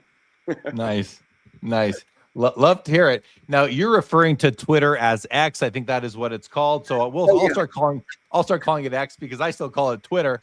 And I might slip up here as well. No, but we can. It's interchangeable. I mean, you still search it online, it's still Twitter. But I think we're going to chat about it a little bit. But definitely, there's been some shifts as it became X. Especially in the hobby community. But it's Twitter for the OGs, but X for the new guys. Are you on Instagram as well, Kyle? I don't. No. Twitter is my home base for social media. And then, like I said, I do have Dizzy Dub 1, I think, is my YouTube channel for the High Five. And then Purple Dopes podcast is my Vikings podcast. So those are the only 2 places I got. That's all I got time for. Again, the name of the Vikings podcast is Dopes with Hopes. I think that's. There's only one way to be as a Vikings fan, and that's hopeful. I mean, really, that's all we can be. Absolutely. Now, okay, before we get into your tweets that I wanted to get into, there's 5 or 6 of them, and we'll get Joe and Leighton involved in those. I do want you to give, because I feel like the Twitter community is over here. It's kind of like its own thing. I don't see a ton of crossover. I see people from Instagram and YouTube and Facebook. I shouldn't say I don't do much Facebook, but I see people from Instagram over on Twitter. I don't know that I see a lot of Twitter people coming over to Instagram. I wouldn't really know if I did. So, but that's just my perspective, my perception of it all.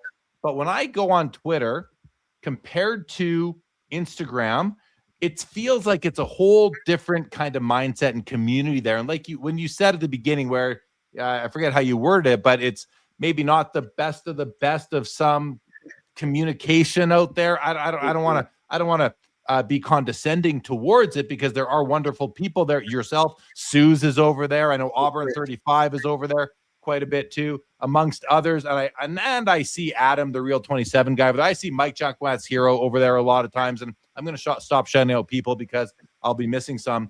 But can you just give us, for those of us that live on Instagram and YouTube, can you give us like your overview on what is the community like over there? Do you enjoy it? Are there great people out there? Like, give us your general thoughts on it. Well, I mean, I think with anything, you're going to have different pockets of different groups.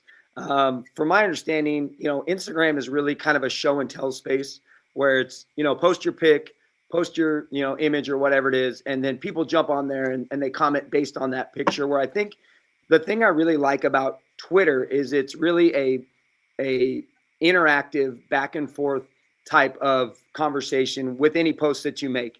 And a lot of times, the things that, as it's become X, the things that get pushed the most are usually the hot button things. But the thing that I really like about it and that I've really built there is I have a really strong community of collectors who, number one, love the hobby. They're in the hobby because they love sports cards.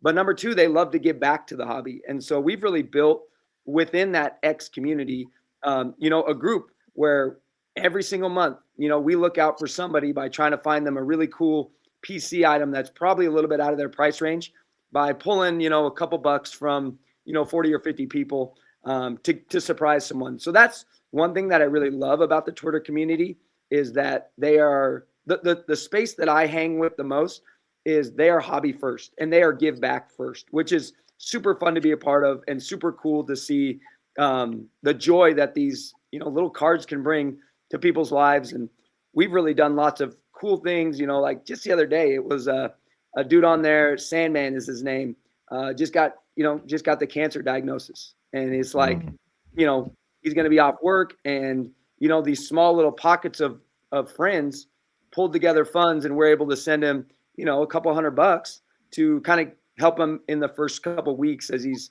trying to navigate this space. So that's the good side of Twitter. That's the good side of X, where you have these people who really give back. The other side is kind of the hot button spaces. But the thing that I like about it is you have the good, the bad, and the ugly all in the same space.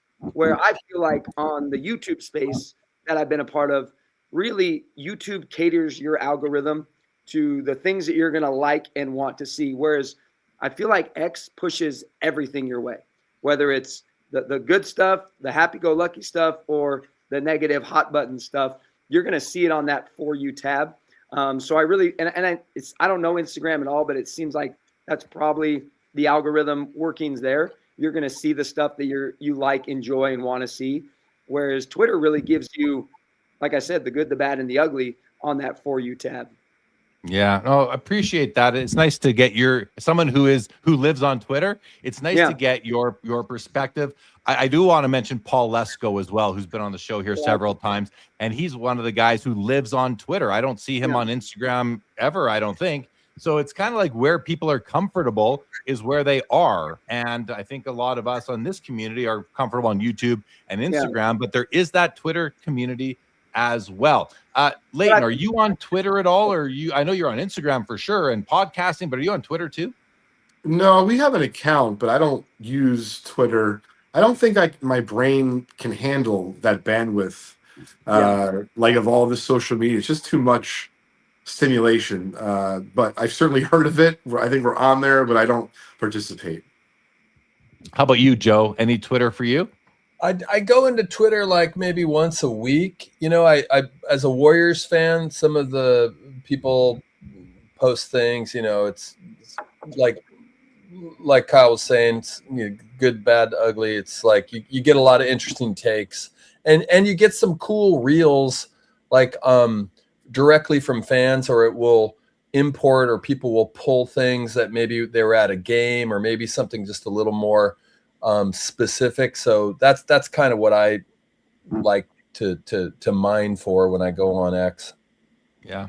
I mean, I go on there too, and I find and what I do now is, it's funny when I make a post that you see on Instagram, which is kind of like a deep thought kind of post, or an insight, if I can call it that.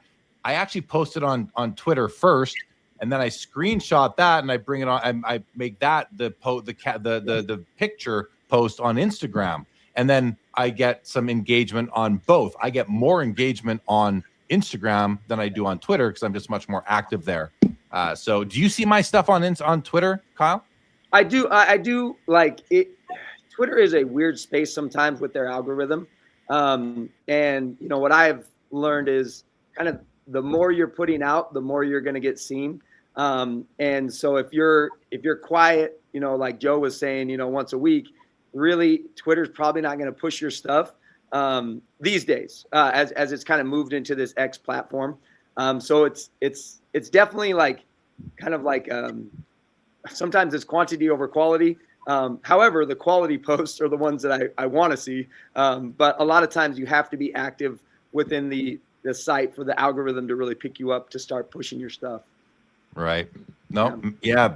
That's one that I've had difficulty cracking. It's not like I've really been trying, but let's talk about how people do try to get engagement. So I'm gonna share one of your comments here that you, or one of your tweets. Here we go. It's this guy. It's this one right here. I'm just gonna read it aloud. K-Dub, the question is posed on Twitter here by Kel Varnson. He says, honest question, does giving away a card or a box really improve your page if a large portion of your audience was only there to win something? And this is about gaining followers and trying to build up your numbers. And K-Dub, Kyle says, I'll answer this. I don't do card giveaways to boost a following. I do it because I enjoy giving away cards, whether that be to students in my class, kids on a basketball. Oh yeah, he's a teacher, guys. So part of the teacher hobby crew here. Whether it's to students in my class, kids on a basketball team, or random strangers on Twitter, I don't ask for follows. If someone chooses to, I appreciate it. And so, Kyle, like, that's something that I think most people, I won't say, I'm not going to project it all. Some people want to get more followers. They want to build those numbers, right? You want to engage with more people, whether it's to promote something or whether it's just to find more friends and have more meaningful conversations. But what I found, Twitter, I have seen a lot of giveaways, and I'll admit it, I tried it once about a year ago. I went on and I did a couple of giveaways there, and my motivation was to get more followers. And then I think about it, I'm like, is that a good strategy? And I probably picked up 100 followers from that, and I didn't do it ever again. I did it like, I think I did one or two in the span of a week, maybe, probably last summer. I don't remember exactly when, but I did try that. And I would say it didn't really work for me. And I just, again, I'm not there enough, I guess, but talk a bit about that approach. And then we'll hear from these other guys too, as far as, you know, is that important to you guys? Is this something that you do? I know Leighton does some giveaways at times. Leighton's promoting a business. He's got lots going on in the hobby. Joe, I'm guessing, Joe, you haven't done any giveaways. Yeah, he's shaking his head. So that's a no. Let's go straight to Kyle then on this. Kyle, like, is that a prevalent sort of activity on Twitter where people are doing giveaways just to pick up followers? Yeah, I mean, I think I said something a while back. You know, there's definitely a system that you can use to grow your following on Twitter. You can do giveaways, tag an account, must be following. I mean, those are all ways that you can grow that following. But my thought as I share stuff like that is, you know, what's a following to me? A following is someone that I interact and engage with, and they are a sports card collector, not just a handout, give me a giveaway type thing. And so, you know, the thought behind that post is like, look, I like giving cards away. I think it's fun. You know, I have too many cards. My wife appreciates it. So for me, it's like when I give a card away, it's because I truly want to give it to somebody else for their collection. And I could care less if you click follow on my page or not, because a follower to me, and I think we'll get into this topic later, like a follower to me is someone that I can interact and engage with and have conversations with about the hobby, you know, and dialogue, you know, whether that's, you know, good or bad, over my thoughts in the sports card world. And so I think there's a lot of folks that use it. And even, I mean, shoot, the last 2 weeks over there was one account, I can't even remember the name of him, but literally was just doing fake giveaways for 2 weeks. And their account went from 200 followers to 7K followers. They took their account, rebranded it. And so now, like, all of a sudden their follower count is working towards their new branding to their account, which had nothing to do with sports cards. So I think there's definitely like a system behind it for people who want to grow. But to me, like, a follower count means nothing if those people aren't interacting and engaging with what you're sharing. And so I think, to me, engagement is everything on Twitter. If you have a blue check, it's everything because you get your little cut from Elon. But like, for me, the engagement piece is what makes the app so special, is that people engage with you, engage with your content. You grow in these connections, relationships, and then eventually they turn into friendships. And shoot, I got people on Twitter that I've never met in real life, that I would trust with my kids. They're dear friends of mine, that I interact with weekly, if not some of them, on a daily basis, either through the app or through texting.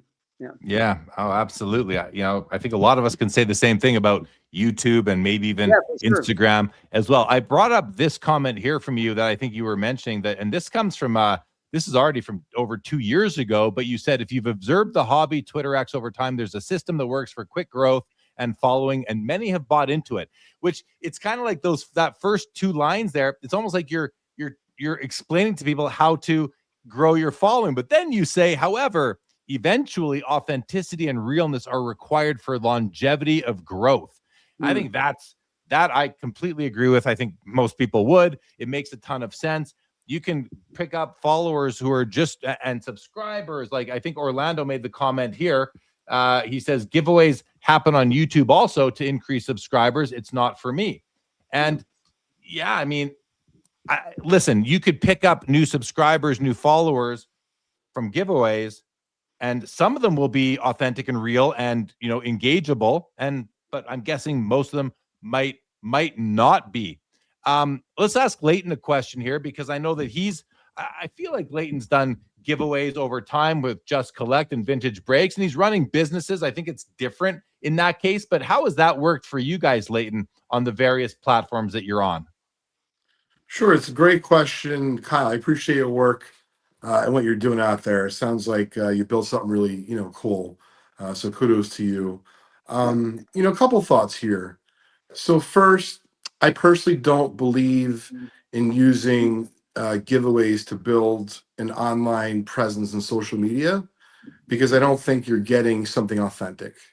Number two, today was Topps Rip Night in the shop, and when we surprise kids with their parents there, and we literally give them something as little as whatever it is, it could be in terms of value, call it $1, $5, or $10. You should see people's look on their faces when they don't expect anything. So to me, that's super powerful and very refreshing to see. So shout out to Topps and Fanatics, what they did, not just across this country today, but across the world as far as Topps Rip Night is concerned. And that, listen, of course, some of those giveaways are to incentivize, let's say, sales. But I can tell you, in our case, that's not what we did in our shop. We focused on making sure that we talked to every single person, as long as they could talk. We did have some babies. But that being said, I believe that's the best way to do it. And one of the things that I wanted to just mention lastly, because I'd be remiss if I didn't, and then I got to run in a couple minutes after Joe goes, Jeremy, because I want to hear what Joe has to say about it as well, and you, Jeremy. But one of the best ways to make a difference in terms of placing some cards in people's hands. You alluded to it a little bit, Kyle, with someone that was having a difficult time health-wise in your community. And my son gets treated at CHOP in Philly. And so when we go down there, if you notice, I don't take pictures of it. I don't put it on social.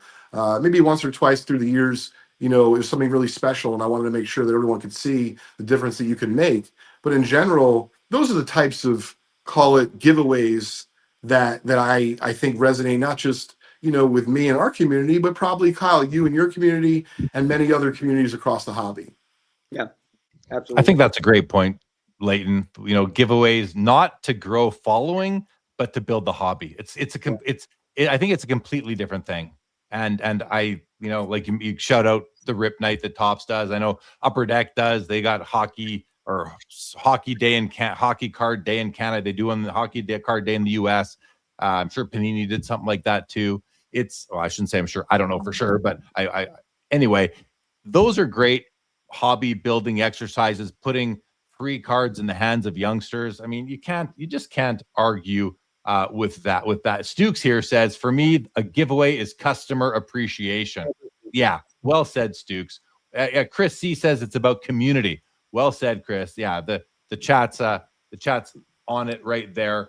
As absolutely. Joe, what are you you came off mute, any thoughts? And by the way, you're also in education just like Kyle is. I don't know if you knew that. Let's go. Yeah, I did actually glean that from, and I wanted to, before I give my response, Kyle, what level or sector of education are you in? I teach 7th grade English. Wonderful. Okay, I'm a ninth grade English teacher, so we're in the throes of Romeo and Juliet. You're doing hard stuff, man. Those high schoolers, they know too much. Well, Steinbeck ain't no joke either. So you probably do a few things there. But I'll approach this question actually with my educator hat on. I don't like extra credit. I don't give my kids necessarily extra credit. I want them focused on the main thing. And but in regards to sort of giveaways, and maybe also, the parallel in education, like if they can do something that's adding to the community, then I might, maybe not points, but maybe like, we were working on some posters in class, categorizing the different types of love in Romeo and Juliet. You got surface love, you got romantic, true love, friendship, and family. And so they were working on these posters in class. And I said, the team that puts together the best poster is going to get chocolate bars. It was, Valentine's Day. So like that's a reward where they're earning something. And so if I was going to extend that to like a hobby community, it's like maybe you dangle out a question there and you ask like, what's an intrinsic motivation for you as a collector? What do you think people gain from collecting cards? And then you get people engaging, and then maybe you pick a response that you feel resonates with your community the most, and then you reward that. And so maybe you could give away something for somebody, actually contributing and not just sort of like, oh, the wheel spun and it landed on you. So that's kind of how I would think about it if I was involved. Any more any response to that, Kyle? Anything you want to kind of? Well, yeah, I want to shout out Leighton, man. Like getting kids in the hobby, that's like the most important piece to this hobby thing right now. Like eventually, all us old dudes, we're gonna have all these cards and not know what to do with them. And to be able to get them in kids' hands, I think is a really cool thing. And so shout out you for. I think about when I was in middle school going to the card shop, and the guy that owned the card shop, every week he would do these like sports trivia questions with us. And if we got them right, he'd give us a card out of the dollar bin or whatever. But like those little moments, those little free cards, like they stick in my mind to now I'm a 41-year-old still in this hobby. And so I think continuing to build up the kids, I try to do that whenever I can. If I can get sports cards in kids' hands, I'll absolutely do it. I had a little basketball tournament here in town, coaching my kids' team, and I was wearing my Vikings hat, and some kid from another team came up and he goes, "Hey, are you a Vikings fan?" And he was a little fourth grader, talking about the Vikings. And so I grabbed his parents and I said, "Hey, can I send him some sports cards?" "Oh, yeah. So last week I, was able to send this kid a little pick-me-up package of Vikings cards. And you just hope that, a kid opens that. Who knows, maybe in 30 years he'll still be collecting Vikings cards because of it. So continue to do what you can to get kids in the hobby. That's awesome. Yeah, but what if you're a Jets fan, man? I don't want to put Jets cards in kids' hands. Not right. Yeah, let's go back like to the early days of the Jets, No Namath, yeah. Oh, absolutely. Let's give a history lesson. Oh, that's funny. All right. No, good. I appreciate the back and forth here. It's fun stuff. I got a bunch of comments to go to. We've got more of your thoughts that I've captured, Kyle, that we'll get to. But I just want to give Leighton and Joe a chance to bail if they're going to do that now. I'm seeing a nod. Okay. I'm going to bow out respectfully, but I had a great time getting to know you, Kyle, spending time with you, Joe, and Jeremy. And I hope you guys enjoy the hockey game tomorrow morning. It's going to be awesome. Oh, are you going to watch it, Leighton? Are you going to get up and watch it? Yeah, absolutely. Listen, I got Hallie Morenz is going to be watching the game with me. Ooh. So I collect some vintage hockey, Jeremy. I try to keep it private because I don't want you buying my cards. Oh, that's a beauty. That's a beauty. The Canadian gum. That's a 1933. Yeah, that's a beauty. Yeah. Okay, Leighton, thank you so much. I look forward to recording an episode of Vintage Spotlight with you early next week. And he's dropping the latest episode of Trading Card Therapy number 117, featuring yours truly. We had a great chat, guys. Check that out. Coming up here, dropping on the Trading Card Therapy podcast on Monday. Leighton, thank you so much. Thank you, guys. Good night, everybody. Joe, how about you? I'm out. Great meeting you, Kyle. I'm going to listen to this when I can, and y'all carry on and have a good night. And unfortunately, I'd love to hear more about Minnesota and your relationships to figures like Randy Moss and Fran Tarkington and now Anthony Edwards, who I appreciate. So, but I'll catch it down the road and carry on, fellas. Yeah. Hey, Joe, speaking of Anthony Edwards, I don't know if I told you. I think I did. I'll be seeing him play live on March the 10th at the crypto.com in LA at the Laker game. Yeah. Well, you're in for a show. He's one of the more entertaining players we have out there right now. So him, Luca, and LeBron it should be interesting. Yeah. Okay. That'll be Thanks, fun. buddy. All right, fellas. Take care. Soon, Joe. Yeah. Take care, man. All right. Down to the just you and me, Kyle. Just you and me. That's good. We've got I got lots of things I still want to do. I want to shout out Collector Investor Auctions, guys. Also partner sponsor of the channel here. Right now, there's no auction preview up. The February auction was a great success over at collectorinvestorauctions.com. Their March auction, I think they're doing a March auction. It should be coming up pretty soon here, so stay tuned for that. And just a general shout out to Jeremy, the Texas Snowman, and Chris Sewell, collector, investor, dealer, in that order. Okay. Kyle, I have 4 more of your posts that I want to talk about and get the chat's thoughts on things. But before we do that, I'm going to go through a few comments that have come up since we've been going here. Okay. Yeah, so sure. Bear with me for a couple of minutes here. This one comes back. This first comment here from Anthony has to do with my Bart Star that I showed. He says, is it me? But it seems like a PSA 6 today looks better than most PSA 8s from years ago. I think, the standards have changed, or the adherence to the standards has simply changed, and they're grading harder than ever. That's just the fat reality of the situation. Dan's Vintage says, I don't need a third-party sticker to tell me that a card is undergraded and that the price is right. Neither do I, Dan. Neither do I, buddy. That's the edge that some of us can have, and I think many of us have now. Jeff Will says, Twitter is not for the weak, but you get hacked a lot, so I'm off it, and they have no customer service to call and get back to you on. I don't miss it at all. Anything you could say about that in terms of getting hacked, Kyle? Have you ever been hacked? Never been hacked, but don't click on any links that you don't recognize in DMs. I know that's a big thing on there is you get these random DMs of like, hey, go vote for me in this thing. And I learned a long time ago, just don't click on any links that people send me, especially if it's someone random. Yeah. So, but I have had some friends who have been fallen victim to that. And it is next to impossible to get your account back. So majority of people just end up starting a new one or leaving altogether. Yeah. Like Jeff Wills. Yeah. Sammy Hill says, Jay Lee, just hopping on, wanted to say good luck on the ice tomorrow morning to your Canadian lads from US Canada. Thank you very much. It's going to be a tough game. Bobby Burrell says, Kyle, you're right. We the vast variety of collectors aren't just individual drops of water in the grand hobby ocean, but moreover an ocean in a Bobby, that's too poetic. I don't follow.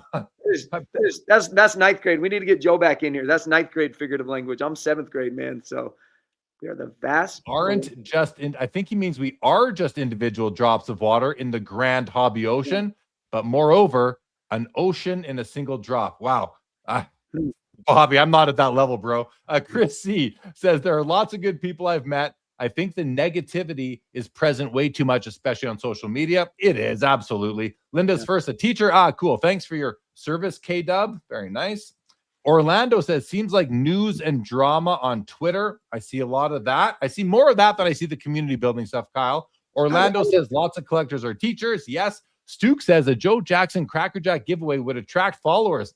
I'm going to have to sacrifice those followers, Stukes. A high pop professor is a teacher as well. Very nice. Anthony says, my question is, are most of the people with these sports card social media accounts looking to make money on it? Or are they genuinely out there to share their cards and discuss the hobby with people? I mean, I don't think we can. The question is, he's asking, are most? And the answer is some are and some aren't. I don't know where that line draws. Do you have a take on that, Kyle? Yeah, I mean, that's a tough one. I think for me, anytime, like I'm just going to speak to Twitter. Anytime I see the blue check, there's always that question in my mind, what's the motivation behind this post? For me, I've never been verified, never will be verified. It's just not in my wheelhouse. So I don't make anything off any of the posts that I make. And I've had a couple posts that have done pretty well. And, those little interaction numbers come up and I'm like, there's part of me like, I wonder, but that's just not my space. But I think you just have to you have to take the time to watch what that person is doing And if it's time and time again, you're seeing the same type of post, engagement farming, then yes, I mean, there's definitely those people are out there to get their cut from Elon, even though you see the numbers and you're like, is it really worth it? But there is a lot of really good people. I just think you have to take the time, and that goes back to somebody to answer somebody's question on there, like where all you see is news and drama on Twitter. Yeah. Like if you're only popping on there, you know, and listen, I'm not telling anyone to look at social media more, because I teach middle schoolers and I tell them to stay off it. But like the more you engage with posts that you like, the more the algorithm is going to cater to that. If you don't engage with anything, it's going to push what it thinks you want, which is always news and politics. It's just how it works these days. Yeah. And one of the things I'm noticing too, and it's happening on Instagram as well, is that like these are like card accounts for me, and like sports cards live themed accounts for me. Yet I'm seeing a whole bunch of stuff that is nothing to do with that. And I don't know how, because I'm not out there searching for it, but maybe I once something they threw one in my feed, in my algorithm. I paused on it. I read it. Maybe I looked at some of the comments below. All of a sudden I'm being fed that stuff. And it's like, gosh, I wish I never looked at that in the first place. So be careful what you stop on and look at, because it could. Yeah. You ain't wrong there, Jeremy. It's crazy. And it's like, I could look at 100 card posts, and then you take 2 seconds to read some political post, and then all of a sudden that's what you're filled with. It's weird how it tailors. And I don't have a solution. I mean, that's way above my pay grade, but you know, even when it comes to like posts, like there'll be posts that I really put thought and really sit down and think about how I want to word this, and it'll go dry. Like there'll be no engagement. And then it'll be 10 o'clock on a Friday night, and I'll throw something out there, and I'll wake up the next morning and it'll have hundreds of likes. And you're like, what just happened? You know, it's just, there's no rhyme or reason. Yeah. Tough to say. Orlando says, Kyle is great. We need kids in the hobby to stay, not flipping or breaking. I agree. Chris from Missouri is here.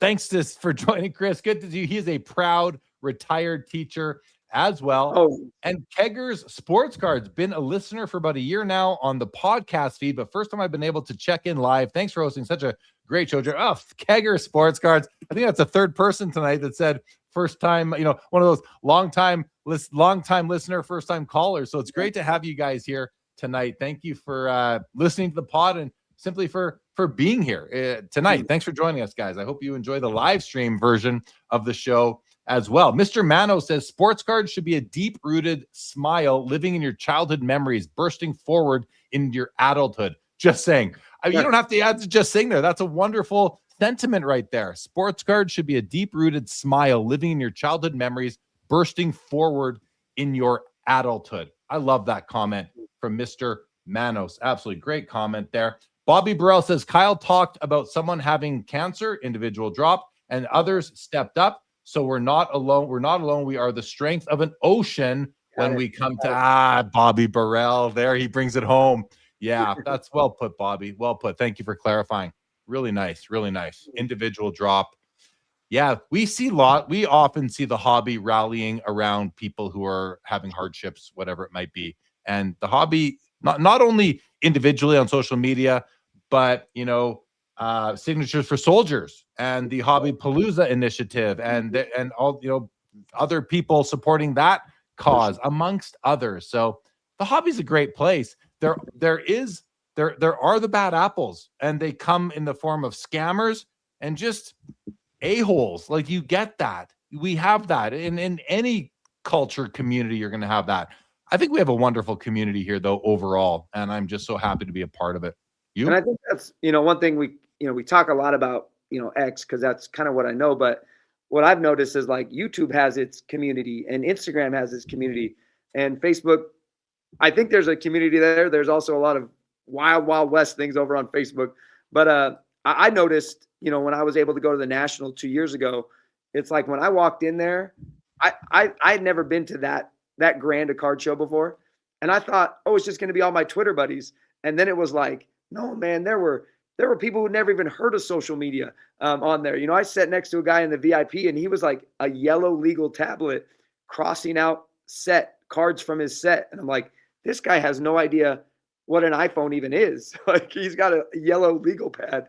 And so I think like you said, it's a special community, and there are just all these little pockets, and there's a spot for anyone to find their place within that, whether that be Instagram or X or TikTok or YouTube, whatever it is. Absolutely. As Bobby said.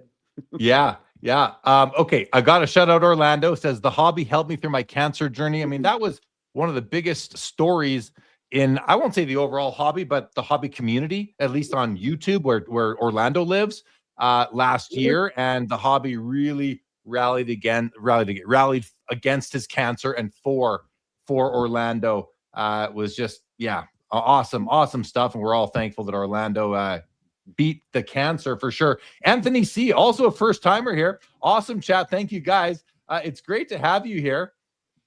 Another one. Thank you so much, Anthony C.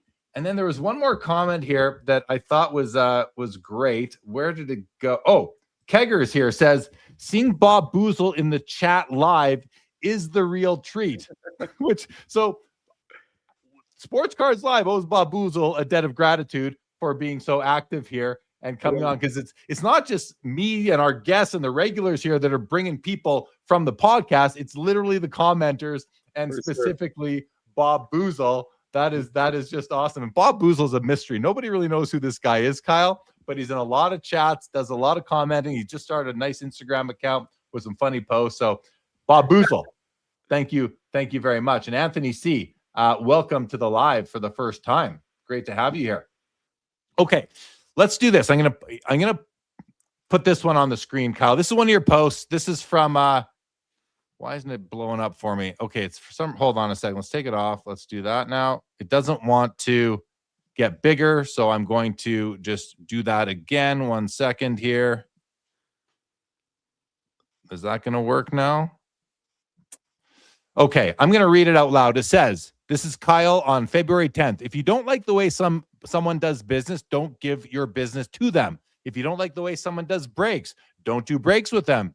Don't like the way a company conducts themselves, don't give them your money. It's your money. You determine where it goes in your hobby. Now, Kyle, we talk about this. I talk about this a lot. It's like, because people, we are very protective of this hobby. And a lot of us, we call out the bad actors when we see them. A lot of people do that. But it's not only that. A lot of people do a lot of sort of complaining about these things. And I think that one of the things that I like to convey is what you're saying here. If you don't want to give them your money, don't give them your money. That's the only vote you have, is to speak with your wallet.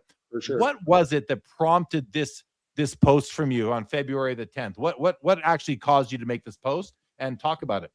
I think it was a lot of the stuff going on with with PSA, kind of raising their prices on things. And then of course there was a lot of drama over things that were happening on Whatnot with what's his name, the Pac-Man guy.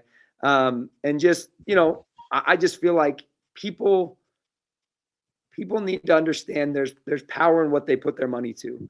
And if you are making the choice to put your money to something, you are giving the nod of approval to that. And if your head is saying, I'm not for that, then don't give your money to it.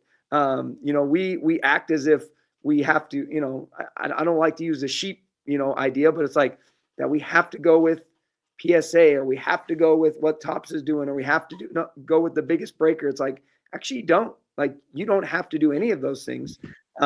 You can choose to go another direction. Now it's going to be different, and it might not, benefit you monetarily like you want it to. But if you really don't believe in what that company stands for, or what that company's doing, then just don't give me your money. Like that's really the thought behind all that.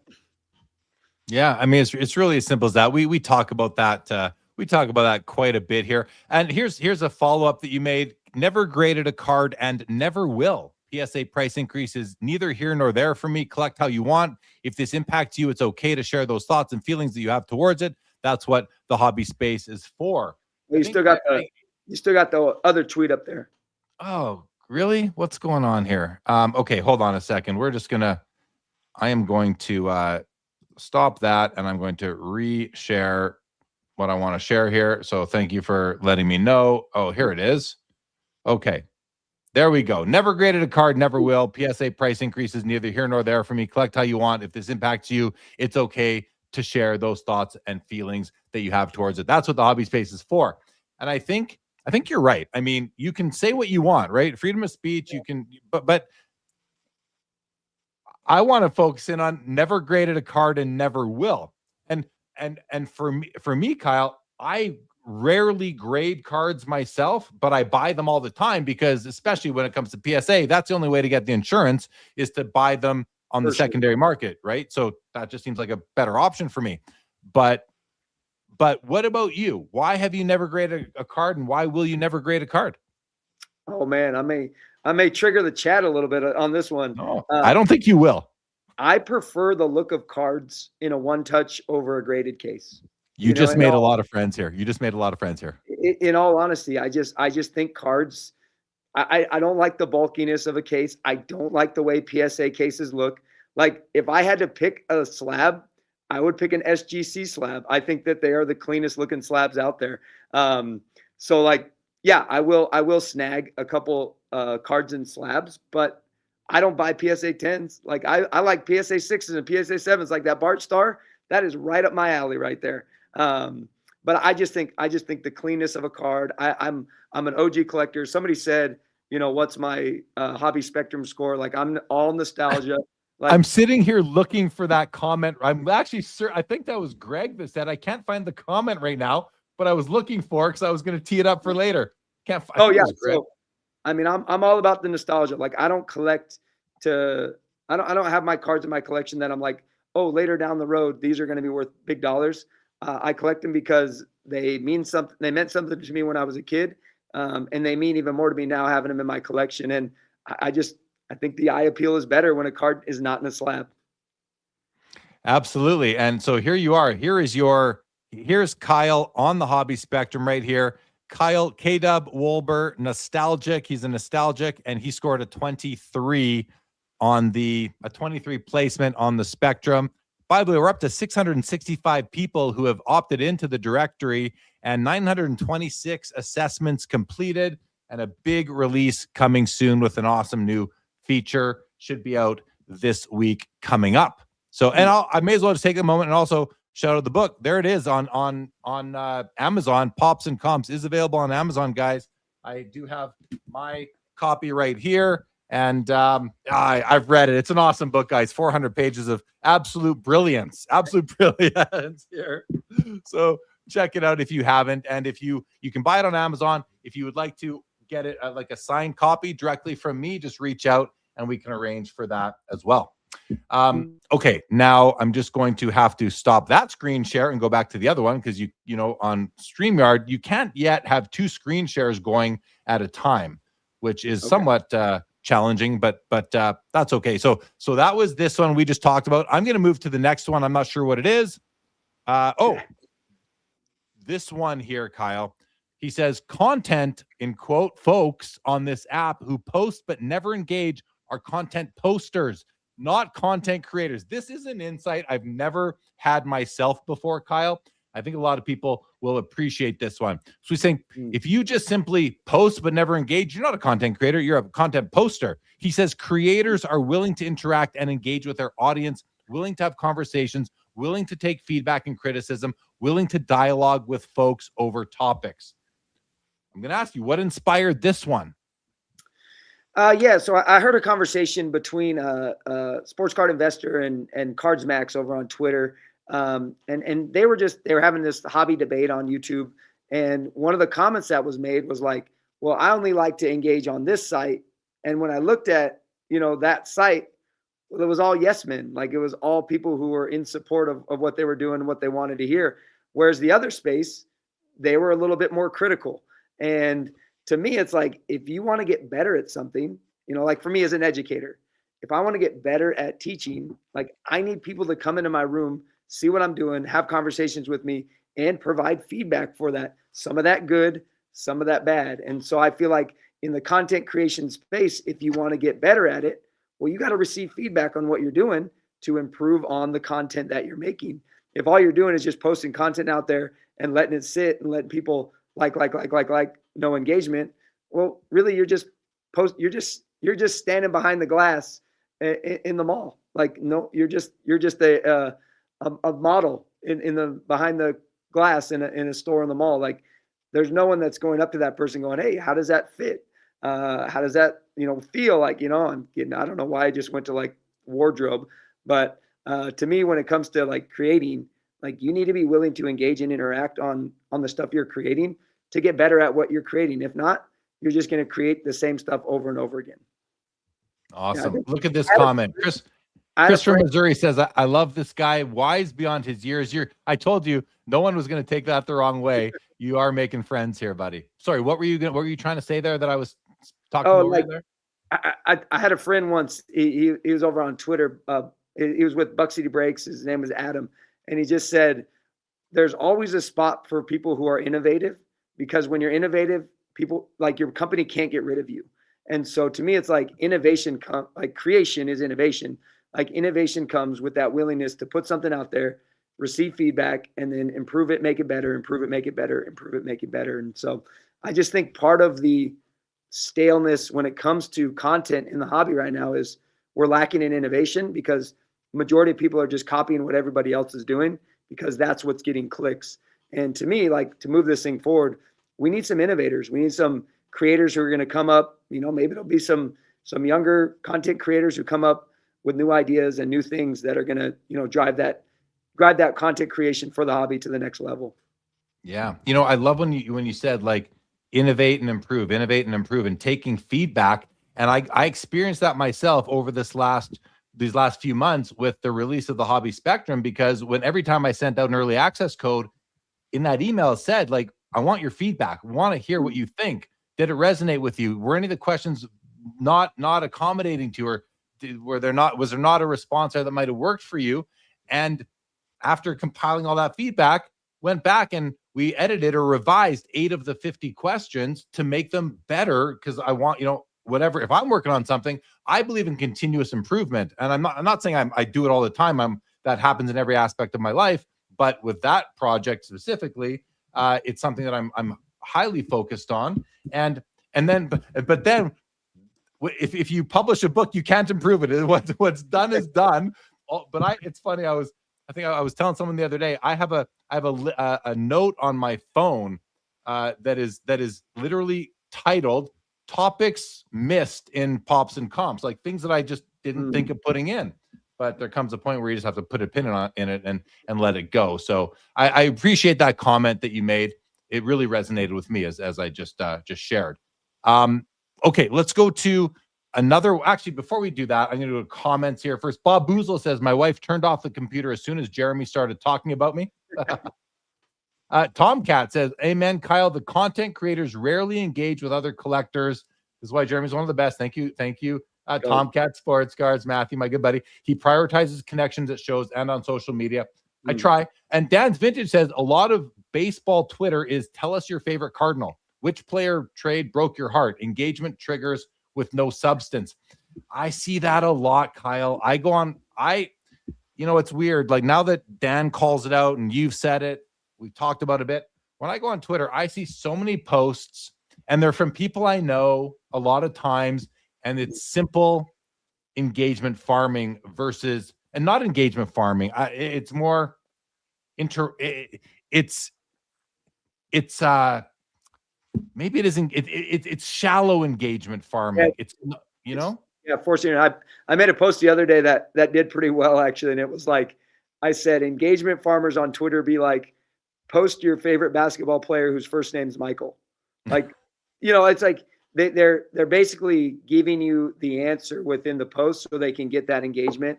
And so I do like some of those posts. Like, some of my favorite ones are like, name a forgotten fill in the blank, like name a forgotten NFL running back. And the names that people come up with, I like that type of stuff, or name a forgotten NFL quarterback, or name a forgotten, sharpshooter in the NBA. Like, obviously I'm a sports guy, so I like a lot of those, but I like the ones where you actually have to think. But you're right. A lot of those posts are like those shallow responses that they know people are going to say Michael Jordan 500 times. And then they get their little blue check dollar. I didn't catch on. They're doing it because Michael Jordan will trigger the algorithm. Yeah, Michael Jordan will show the out, and everyone's going to answer like you said. They're going to put something out there that they know is going to get this answer 500 times or whatever it is. So yeah. Got it. Okay. I get it now. Thank you for that. Anthony says, K-Dub, I've been collecting since the 80s, and like you, I've never graded a card. I do buy graded cards, but refuse to grade a card. It's not about the money, in my humble opinion. I kind of go that same way. Yeah. Yeah. Let's go. Orlando says, teachers like Kyle are what kids need today. He cares. Yeah, that's so important. Chris C, at some point, it will be about the money when we are old and need to sell. But until that point, it's all about the love. And it might not be about the money for us. It might just be about the money for our estates, our survivors, right? Yeah, absolutely. Good evening to Canucks fan 77, my buddy Jay-Z. What's going on? Chris from Missouri says, I believe in continuous improvement, but remember to look at best practices. Yeah, best practices definitely can help you help steer the ship a little bit for sure. And Anthony says, maybe it's me, but I never sold any of my cards that I have bought. I buy and hold. Maybe I'm a card hoarder. You're not alone. You're not alone, Anthony. But once you sell that first card, it does kind of, break the seal, and it might make it easier moving forward. And hey, maybe you don't need to sell cards. Some people need to sell cards to fund the next card. A lot of people do 100%. Actually. Yep. 100%. Yeah. How about you? Do you sell cards to buy new cards? Do you sell cards? Do you buy? So what's your activity like? Yeah. I mean, I would say when I first got back in, like 2014, 2015 was really my kind of comeback to the hobby, if you will. And I bought a lot of cards back then. I ripped a lot of blasters. I ripped some hobby box. I mean, back then you could afford to do that. Nowadays it's not the case when it comes to, ripping packs. So then I got to a point where it was like, oh shoot, like I got to get rid of these. So then, like you said, I began selling, but as I sell, that's my pot. And so like I can use that pot to fund my next purchase. And for me, like after, I think everyone kind of goes to that, like buy everything. And now I'm in that, like, I got specific cards on my watch list that I'm like, those are the ones that I'm going for. And when my pot is full enough, I'll snag that one. And so, right now, yes, I do thin out. I sell on X. I sell on eBay. I mean, I sell like one card every month, if that. But for me, it's like basically like thinning out the stuff so I can bring in the stuff that I know for me is going to be the most important cards. And do you have, like, for most people, or not for many people, it's about budget. I think for some people, it's also about space, physical space. Some people just want to have their collection contained to maybe one case they can carry around, or one box, or whatever fits in their in their bank vault, their safety deposit box. How about you? Are you more limited by space? And I'm going to ask you if you're more limited by space or by budget, but we're all limited by budget, except for the very top of the market, I guess. But when I say limited by budget, I just mean, like, what you want. Like, are you limited by budget or by space? Maybe that's a dumb question. I would say it's kind of a little both. I mean, the budget piece is like, if I can build up the pot enough to get the card that I want. But I'm not buying a lot these days. I've really kind of honed in on, hey, these are the focus areas that I want to be focused on. But definitely space. I realized when my shelves crashed in our spare bedroom where I had all my cards, that I had too many cards. Like, that's the moment I was like, okay, I have too many cards. So thankfully we were able to get stronger shelves, so I didn't have to like get rid of everything all at once. But we definitely had to reinforce those shelves a little bit. But I definitely have like my space for my cards, and I try not to go, outside of that, and start taking up other shelves or other closets or whatever, what it may be. So, absolutely, which I think is a good thing, right? That I'm limited on space, because then I know, like, I can't just buy everything I want. I got to make sure that I buy the cards that I know will fit in the space. So absolutely. Okay, let's move to the final post that you made that I want to talk about here. February 17th, you say, love it or hate it, the modern sports card hobby is no longer for the average collector. Things have shifted for folks in it just to collect. So we can pitch a fit, complain, slander companies and businesses, or we can find a different lane with how we collect. I feel like I've mentioned something very similar to this several times over the past few years here on the show.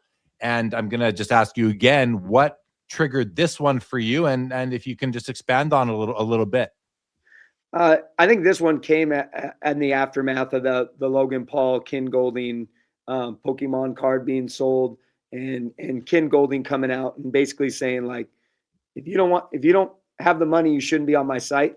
And so this was just like the reminder to me, like, hey, things are different now in the sports card world. Like when I got back into it, 2014, 2015, the average guy could go out and buy a hobby box and open it for themselves. And that's not the case anymore, with Topps Chrome basketball being, $1,700 a box or whatever it is, on the first wave. And then the aftermarket is even more.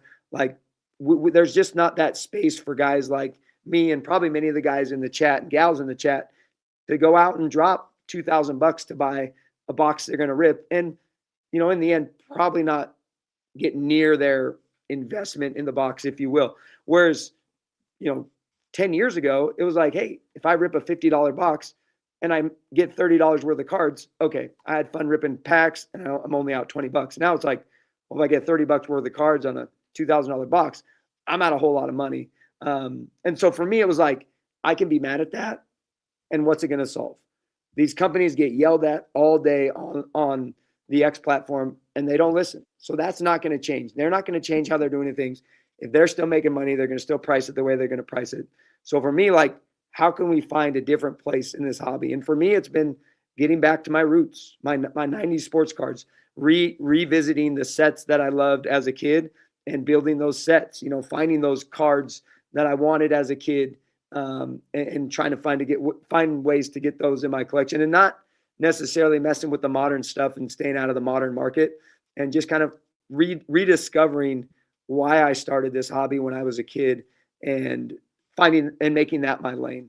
And, everyone has a different joy and fun in this hobby space. And so, if that's breaks for you, okay, well, find the breaker that you like, and maybe you don't get to buy in every single break. Focus on, the product that you really want to see or the product you really want to get into, and just enjoy it being on the outside looking in. For me, I prefer being on the outside looking in sometimes more than I do being in the middle, because when you're in the middle of it, it's frustrations and you're a little bit like the anxiety, like, oh, I got to make money on this, or I want to make sure I hit a card. And it's like on the outside looking, it's like, hey, I can just watch other people, enjoy the hobby, have fun with the hobby, open boxes, open packs, and, see the joy that they have within that. And I just kind of hang out and cheer them on. It's a nice way to be. I mean, that, we talk about it a lot here, and I was just looking back to an episode we did here on the channel back. It was 5 months ago, episode 181, I believe. And we had a gentleman on. He's a Twitter guy. You might know him. His name is Mike Zier. Are you familiar with? Yeah. He came on because he was frustrated with his ability to collect the way he grew up collecting, and you can't really do that anymore if you're the average Joe collector and you want to build sets, and there's more cards, and now they're sliding in more inserts, so maybe taking away those spots in the pack where you get more base cards to do your sets. And the hobby is different, but I still think that you can still find your way in the hobby, even at the price points that cards are at, as long as you are okay buying cards that are in your budget. I know that maybe was circular, but I'm just thinking about even myself. And, shortly when you take off here, I'm going to share a lot of my recent pickups, both a U.S. mailing address pickup that I had, plus cards from the West Coast Card Show. And a lot of the cards that I'm picking up recently are, very, very, very affordable, like sub $50, sub $20, and even sub $10. And I love them. Like I look at them, I get as much joy on those as I do as I get looking at a card that I bought for $250 or $1,000. It's like, if your enjoyment, here's a question. How much of your, and this is to you and the chat, how much of your enjoyment is tied to the price of the card? Is your enjoyment and the price that you have to pay for the card? Can you buy a card for $10 and enjoy it as much as you can enjoy a card that you pay $1,000 for, or $10,000, or even more for. Let's hear from you on that, Kyle. What do you think? Yeah, I think 100%. I mean, I'm sure if you look at the, I was talking to somebody about this at the National. I got to do a podcast with the Chase from DA Card World, and I had like a random Joe Flacco card, and the host, Elena, she collected Joe Flacco. And when I came up to the set, I like, hey, I got this Flacco rookie patch or something. And she was so excited. And I'm like, I bet the things going off in your brain, the things that are lighting up, are the exact same as if you hit a Patrick Mahomes card. And that card means a lot more than a Patrick Mahomes card. Now, value-wise, yes, a Mahomes card's worth a lot more money. But I bet if you looked at like the flashers in the brains, like you're getting the same, whatever it is, endorphin hit. I don't know. I'm not a science teacher. Whatever it is. You're getting that same hit when it comes to getting a card that you really love or enjoy for $10, then probably the same as you would if it was an $1,000 card. Now, I guess I would have to look at it like, is the $1,000 card something that I truly love and want? There might be a little bit more excitement, like, hey, like a Jordan rookie for me. Like that would probably bring a lot of joy and excitement in my heart. And that's, thousands of dollars of card. But I still get excited when I get a $10 Michael Jordan card. I got a collection of Bishop Sankey autos. He was a bust running back from 2014. Played like 3 seasons in the NFL, scored 3 touchdowns, and fizzled out. He's a coach somewhere now. But like I got like 200 of his autos. And anytime I get one, I get excited. It's fun. Like it's fun to collect different autographs of this guy that I didn't have from such a short window of time when he was in the league. And I don't know. I think you would find that people would probably say, yeah, I get excited about a $10 card if it's a card that I want, regardless, or compared to a $1,000 card if it's a guy that I didn't want.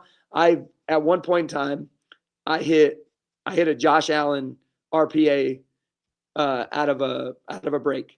Now I got off on it way too early. I'll tell you that much. I got rid of it pre-COVID, which was probably the worst financial decision when it comes to cards. But that card, when I hit it, yeah, it was cool to have that. But then when I got it, it was like, cool. I have a card of a player that I don't really like the Bills.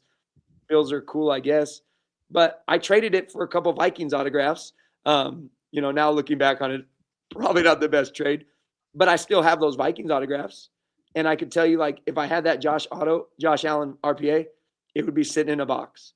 But those Vikings, I got a Fran Tarkenton auto and an Adam Thielen auto. And then he threw in a Adrian Peterson out of 10 for my kid. And it's like, I still have those cards. And I still look at those cards and think, oh yeah, this was a card that I wanted. At the time, it made sense. It was I actually got a better deal at the time. But nowadays, it's not a better deal at all. But I still have those cards, and I still look at them like, oh yeah, this is a cool card. It means something to me. My dad was a huge Fran Tarkenton fan. I'm thankful that I have that card in my collection. And I rarely think like, oh, what if I would have kept that Josh Allen card? Because the sole reason I would have kept it is just to sell it later. Which, okay, cool. Yeah. Yeah. No, I love it. I love the attitude towards it. And we've had some response from the chat. So let's have a look and see what we get out of there. Mr. Manos, first of all, good night to you. You're probably long gone by now. To Linda's first, it seems like more commercials than usual here. Setting was the same. I always set at the minimum, and I didn't change that unless YouTube's up to some funky things. But I always recommend YouTube Premium, guys. It will. I know for me as a content consumer, YouTube Premium is like a game changer for the viewer. Chris C says, ignore the industry and hobby the way you like. Mine is to buy singles. That's such good advice right there. Ignore the industry, hobby the way you like. Yankees fan says, I agree, JL. I don't care the price. Same enjoyment of getting the card I want. Chris C says, absolutely, the price of a card is irrelevant. My 87 Topps Nolan Ryan I love because it has sentimental equity. Ooh, I've never heard sentimental equity before. Love that. I love that too. I love that too. Linda's first says, my latest card is from Upper Deck MVP, the cheapest product out there, and I love it just as much as a Cup Auto. Mr. Minty has joined us. Steve, we talked about you a little bit earlier, but while you're here, I will say, guys, that if you can save 25% off Mr. Minty products using promo code SCL25 25 if you go to Mr. Minty's website and purchase your grading supplies.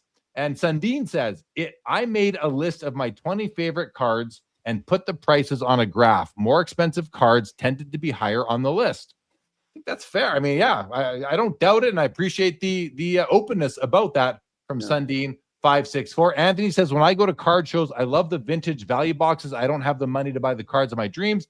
I find great cards in those boxes. Absolutely. Bystander says, I just picked up a Topps Chrome Calvin Johnson rookie card for $5. I'm just as happy with it as I would be with a slabbed version. Bob Boozle, my 5th favorite card buy this year was under $3. Awesome. And BP Squared says, the hobby is great because you can have fun at many different price points, which brings us back to your message that you had here on Twitter that, you can look at that very bottom line here, find a different lane in how you collect. There are many lanes out there, and you might have to pivot. You might have to pivot if you can't afford to collect the way you always did.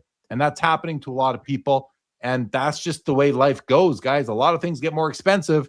So pivot, or you can take the top of what Kyle says, the third line here. You can pitch a fit, complain, slander companies and businesses.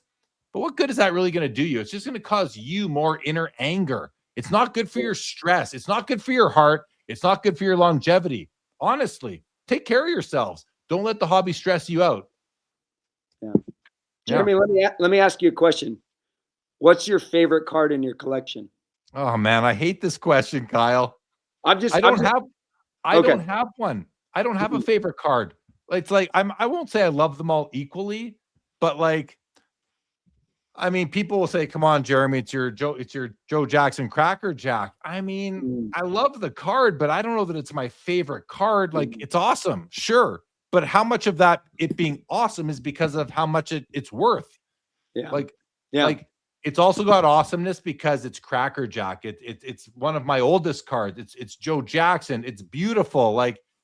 As Linda's first here says, who's your favorite kid? It's funny, Kyle, but I had a buddy tell me this. This goes back to probably 2007, 2008. A hobby friend locally. I remember we met at the LCS. We became friends. We did a show and tell at his house one day, and I met his family. He just had a baby, and anyway, we're on the kitchen island at his house, and he's got all of his cards there to show me. And he makes the comment. He's like, "These are my babies." He's got a baby in the bedroom. He goes, he was the first person I've ever heard use the term or call his cards his babies. And but it's sort of apropos. I mean, we're all different, right? But these cards are kind of like our babies in a way. They're not human. We don't love them like we like our kids. I get it, guys. But it's like it's like even at the end of Pops and Comps, at the very last paragraph of this book, in the about the author, it says Jeremy lives in Calgary, Canada, where he enjoys family life with his wife Stacy, their 2 children, Bridget and Mason, and his card collection. I enjoy life with my family and my card collection. And I'm not going to retract that. That's literally what I enjoy. My family and my card collection, and this 100% and doing what I do here. So, but your question, what's my favorite one? Kyle, I have so many different lanes in my overall collection that maybe I could say my favorite vintage baseball card is my Joe Jackson, but it might also be one of my 33 Gaudy Babe Ruths. I love so many cards, man. And I collect all eras and all sports. And I'm going to shoot shortly here. I'm going to share a brand new, you're welcome to stick around for this. I mean, I don't know what your timing's like, but I want to share with everybody my new PC, which I haven't shared yet. So unless there's because we got through everything on the agenda we've now got through with you. Is there anything else that's on your mind that you wanted to talk about here tonight with me in the chat? No, I just have really appreciated the conversation. I love how you do this show. I love that the people who are on the side here are a part of the conversation as much as you and I talking. I think that's really cool.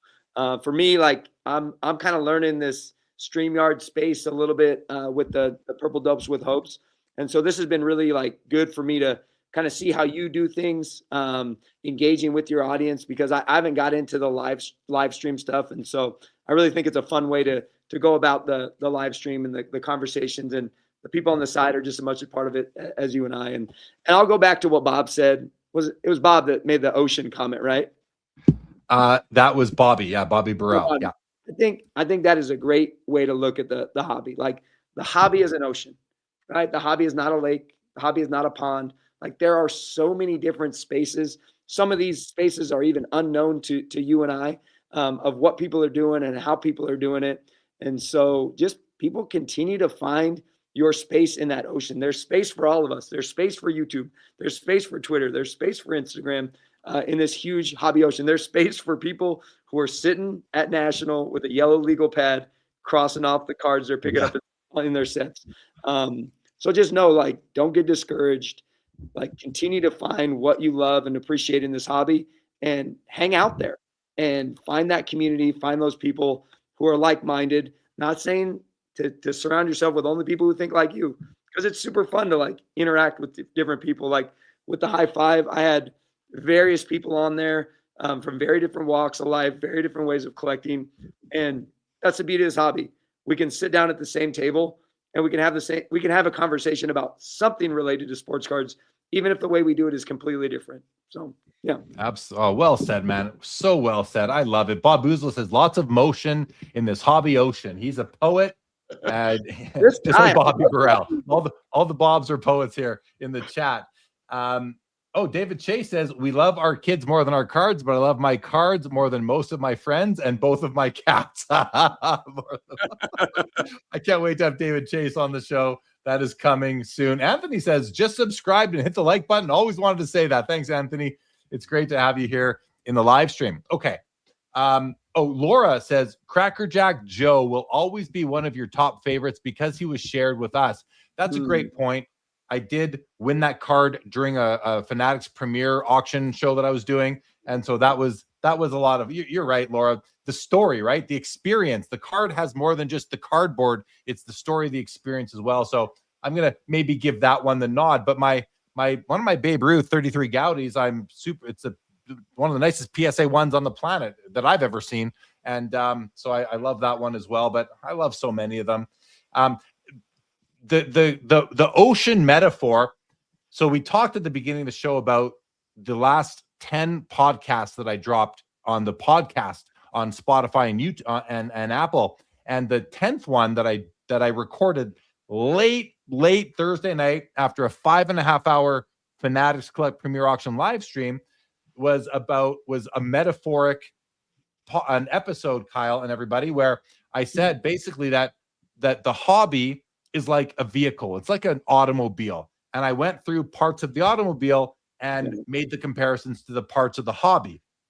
I received the same guy who I mentioned gave me feedback earlier in the night. He says, very much enjoyed the majority of the content. The final automobile metaphor was a little silly, and it was, I admit, it was a little bit of a silly episode, but I was totally having fun with it.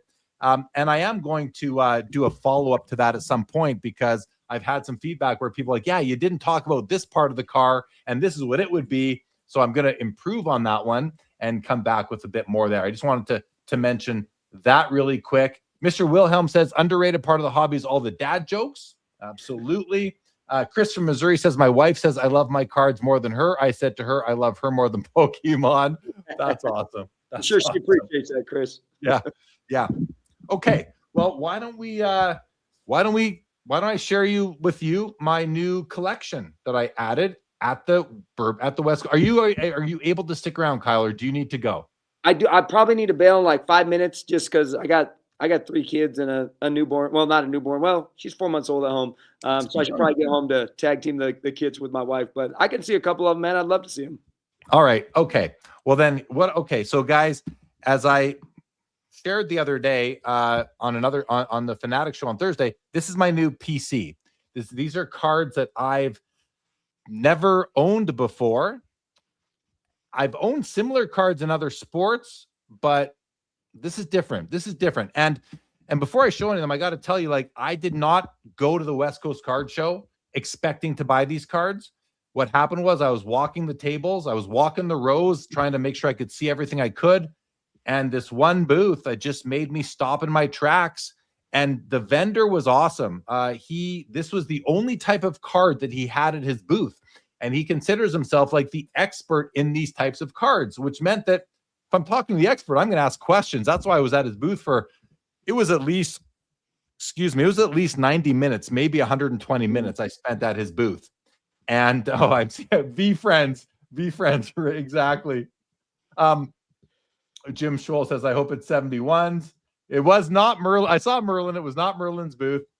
So this guy was in the overflow room. He was right across from the star guys, David Denzel and the crew there.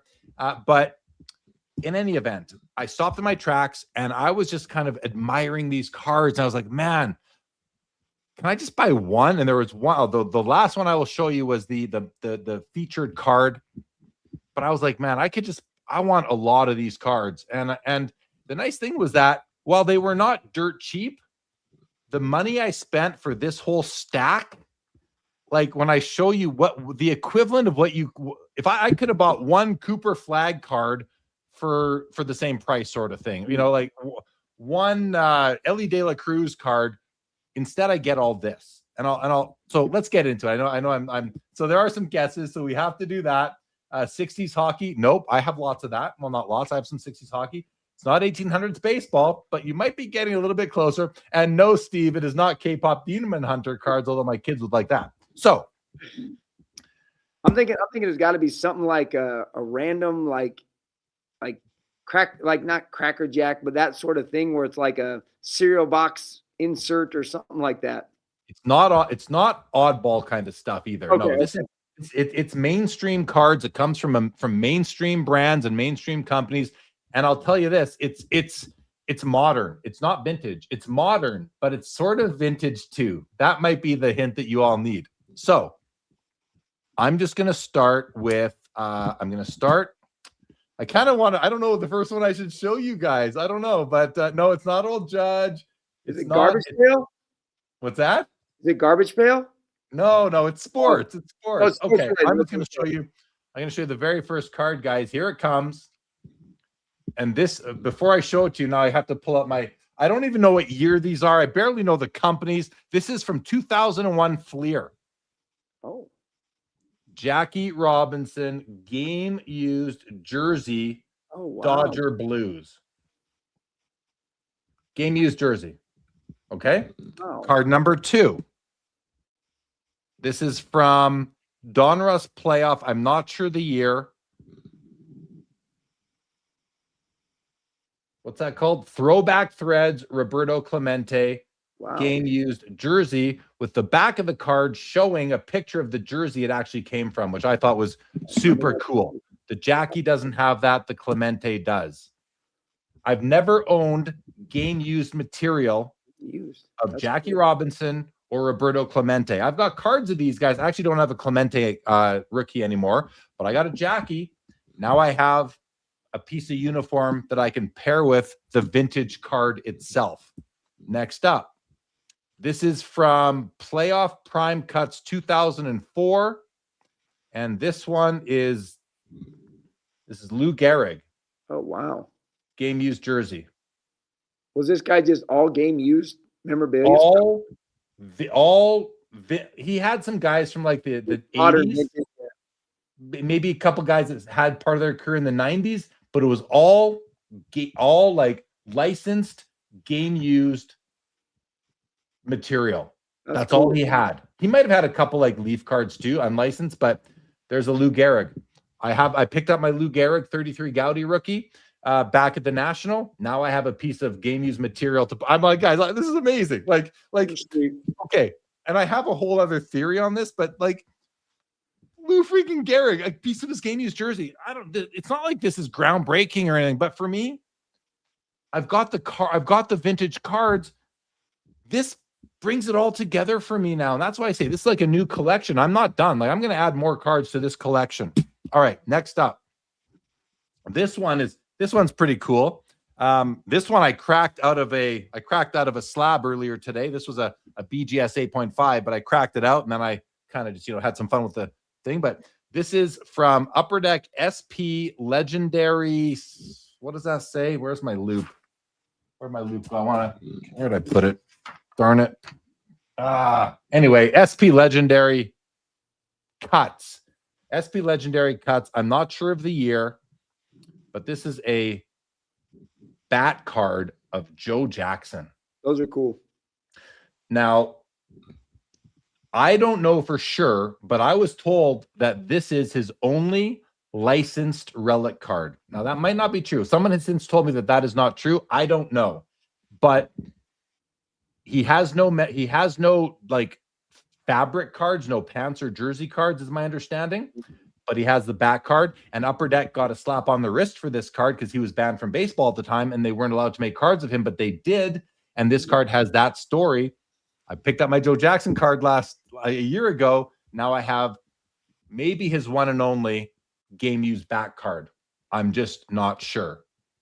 So you don't need to make sure to show that to his Paul Lesko. He loves those like legal cards. yeah, that's true. Yes, he does. Yes, he does. Really cool. I don't know if there was ever like, he loves it if there's been like a legal, if there's been legal action. I don't know if there was ever legal action or just a slap on the wrist, but if this is his only licensed game like relic card, and this is a bat, this is the only one that's not jersey. I don't want a bat card as much. I want jerseys, but he apparently never had one, so I'm gonna take the bat in that case. Hey Jeremy, I just got the red flag, man. I got to get going, but man, I really appreciate this. Thank you for having me on. This was awesome. Anytime, just let me know. We'll keep talking on Twitter, and this was great, man. I really appreciate it. Thank you, Kyle. Hey, thanks for coming on. So glad we made this happen. I'm glad that the chat really enjoyed you. I know they did. And guys, he's on Twitter, Instagram. If you're there, go follow him. He's got his podcast. Just where can they find your podcast if anyone wants to hear you talking NFL? Yeah, so on Twitter, it's at Mr. K-Dub, and then it's just Purple Dopes Podcast or Purple Dopes with Hopes on YouTube. And then we have Apple, Amazon, iHeartRadio, and I think Spotify is another one of those. So, yeah, Purple Dopes with Hopes. But, yeah, man, this was great. I love talking cards. I love the community that you got here, man. It was a true joy. So I appreciate you. Thanks, buddy. Appreciate you too. Great to see you. We'll be in touch. I'll watch you on Twitter. Take care, man. Thank you. Later. Thanks to the family as well. All right, so we're gonna keep going, guys. Just me now, just me. But I'm gonna keep showing you these cards. I'm loving these. Here's the next one. This one's beautiful. This is from Upper Deck Premier 2007, I think it says. Guys, I know a bunch of you are gonna like this one. Satchel Paige, numbered out of 12. Which the numbering really doesn't matter to me. It's about that material there. And here, let's do this together. Let's touch the material together. It's actually in the holder. It's in a sleeve. I'm going to push it out of the sleeve a little bit. Let's touch that. Let's touch that material, guys. Game worn Satchel Paige. I'm not sure what this material, if it's jersey, I don't remember, but jersey or pants. But yeah, look at that. Let's touch. That's crazy. Touching the jersey that Satchel Paige wore for the St. Louis Browns in the 1940s. Like, come on. Yeah, we just caressed that jersey piece there. Incredible that here we are in 2025, 2026, and we can touch those cards. Like, come on, guys. Oh, double D. There we go, Jeremy. Way to get your hands on that. I knew you'd like that, buddy. I knew you'd like that. Double D saw all these outside the dinner we had the other day. Okay, here's the next one. I'm going to touch this one too, guys. This is awesome. I'm not sure what year it's from, but it's Don Russ. Oh, this is so beautiful, you guys. Ty Cobb, throwback threads. Look at that thing.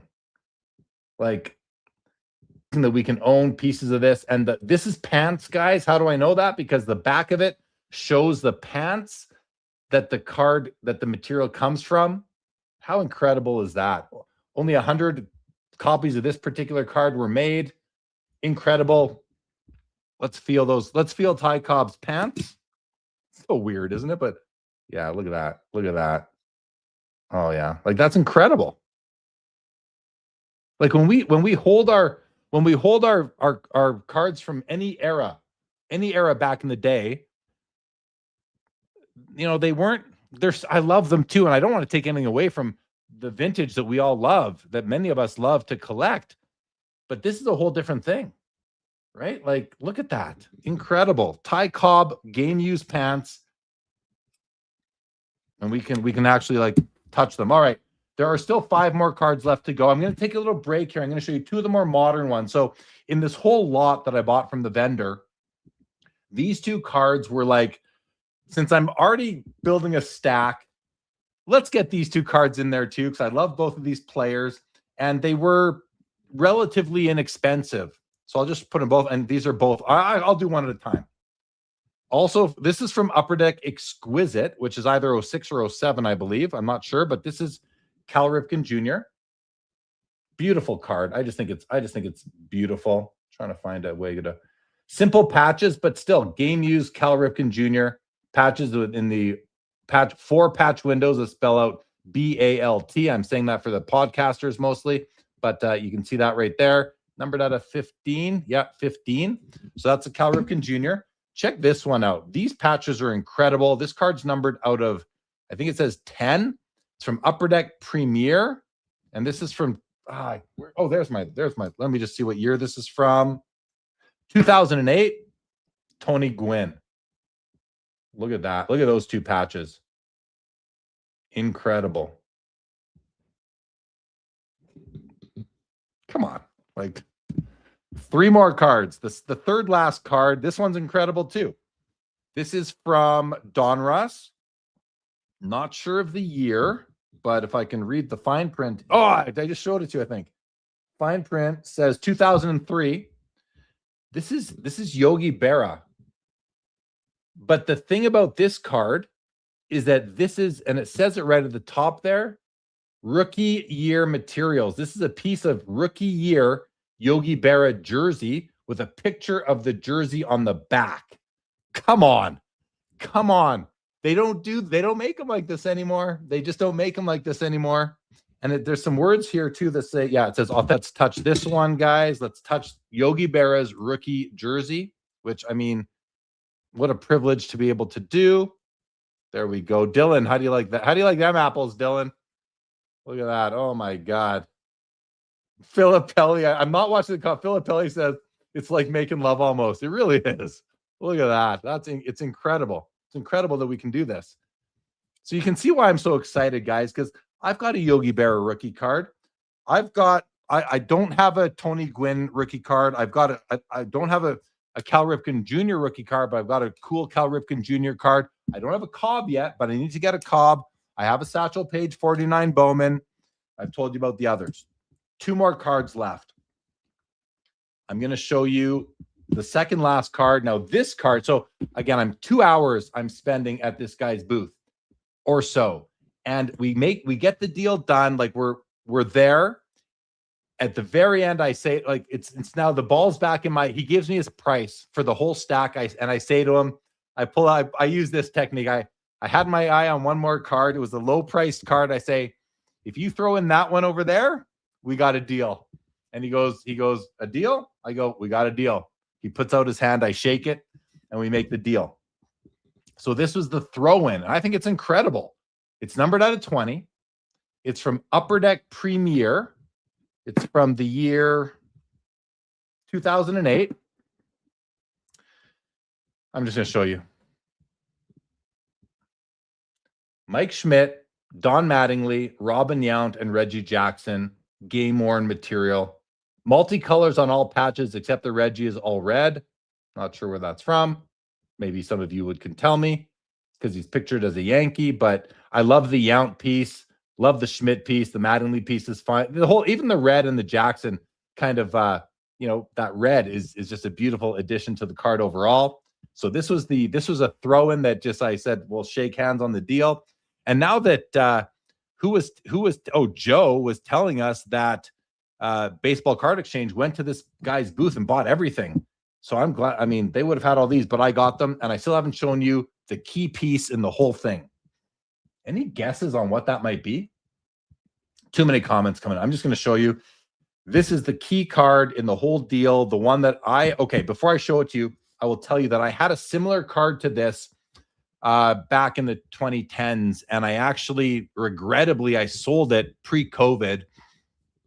I forget why. It didn't fit into my collection. I guess little did I know that, 7 years later, I would collect these things more. And oh, you guys are too smart. You guys are too smart. And I sold that card.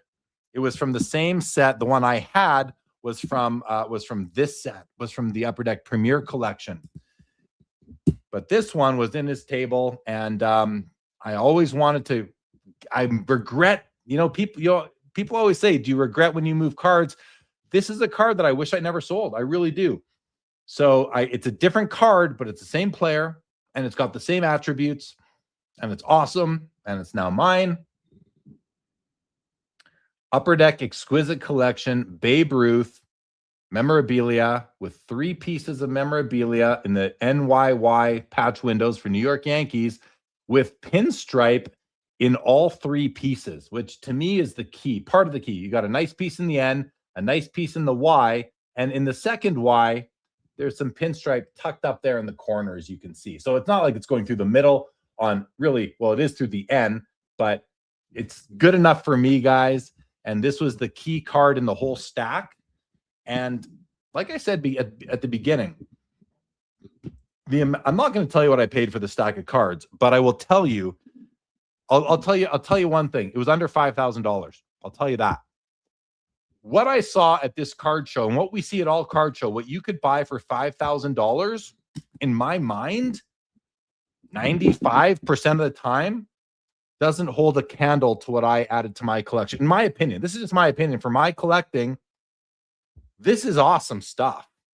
And then I went and I showed this stack to Chris Hoge at the Card Ladder booth, and a few other people like Mike Petty. A bunch of people saw it at the dinner because I didn't let my cards out of my sight. But I showed this to Hoge, and we started talking, and he made the comment, like, if this was basketball, what would be the equivalent? Probably Michael Jordan, right? In terms of, it's Babe Ruth. Like, who's the Babe Ruth of basketball? It's Michael Jordan. Who's the Michael Jordan of baseball? It's probably Babe Ruth. It might be Shohei now, but it's probably Babe Ruth. And this is exquisite. If this was a basketball card, if this was a Michael Jordan card, it would be tens of thousands of dollars. Now, I understand it's a different thing, but it still just was a discussion we had. I'm not saying that it's worth that at all. I'm not saying that at all, because it isn't. You can find these on eBay. Right now, there's one, I think someone's asking $6,000 for the same card, basically. This one was priced much more reasonably than that, and fairly, but in any event, if this was a Michael Jordan card, exquisite, it would be $50K plus, maybe even 6 figures. Like, come on. I think these are undervalued. I think they're cheap for what they are. And the player selection, Jackie Robinson, Roberto Clemente, Lou Gehrig, Joe Jackson, Satchel Paige, Ty Cobb, Yogi Berra. I mean, it's Babe Ruth. It's incredible. It's incredible. So I'm excited, and I don't have a DiMaggio. There was no DiMaggio. He didn't have a DiMaggio that either, I forget. I don't think he had one that I wanted. You'll notice these are all horizontal cards. I might try and stick with that. So there's a few. I didn't get a Honus Wagner. He had a few, nothing that was just right for me for whatever reason. So I might need to get some of, a DiMaggio, a Honus Wagner. And then the question will be, will I ever need more than one of a single player? And that's where it's going to be tough, because I'm going to see other cards of these players, and I'm going to love how they look. And I'm going to probably want to add like doubles, not of the same card, but of the same player. So I'm so excited about this new PC, you guys. I consider myself very, very lucky, because in the last 8 months, not even 8 months, really since October of last year, I've added 2 new collecting lanes to my collecting. I'm 45 years into collecting, and I've added 2 new lanes. One are Pacific hockey patches, and I had a COM-C order shipped to my US mailing address, and I picked those up in Arizona. This many came home with me.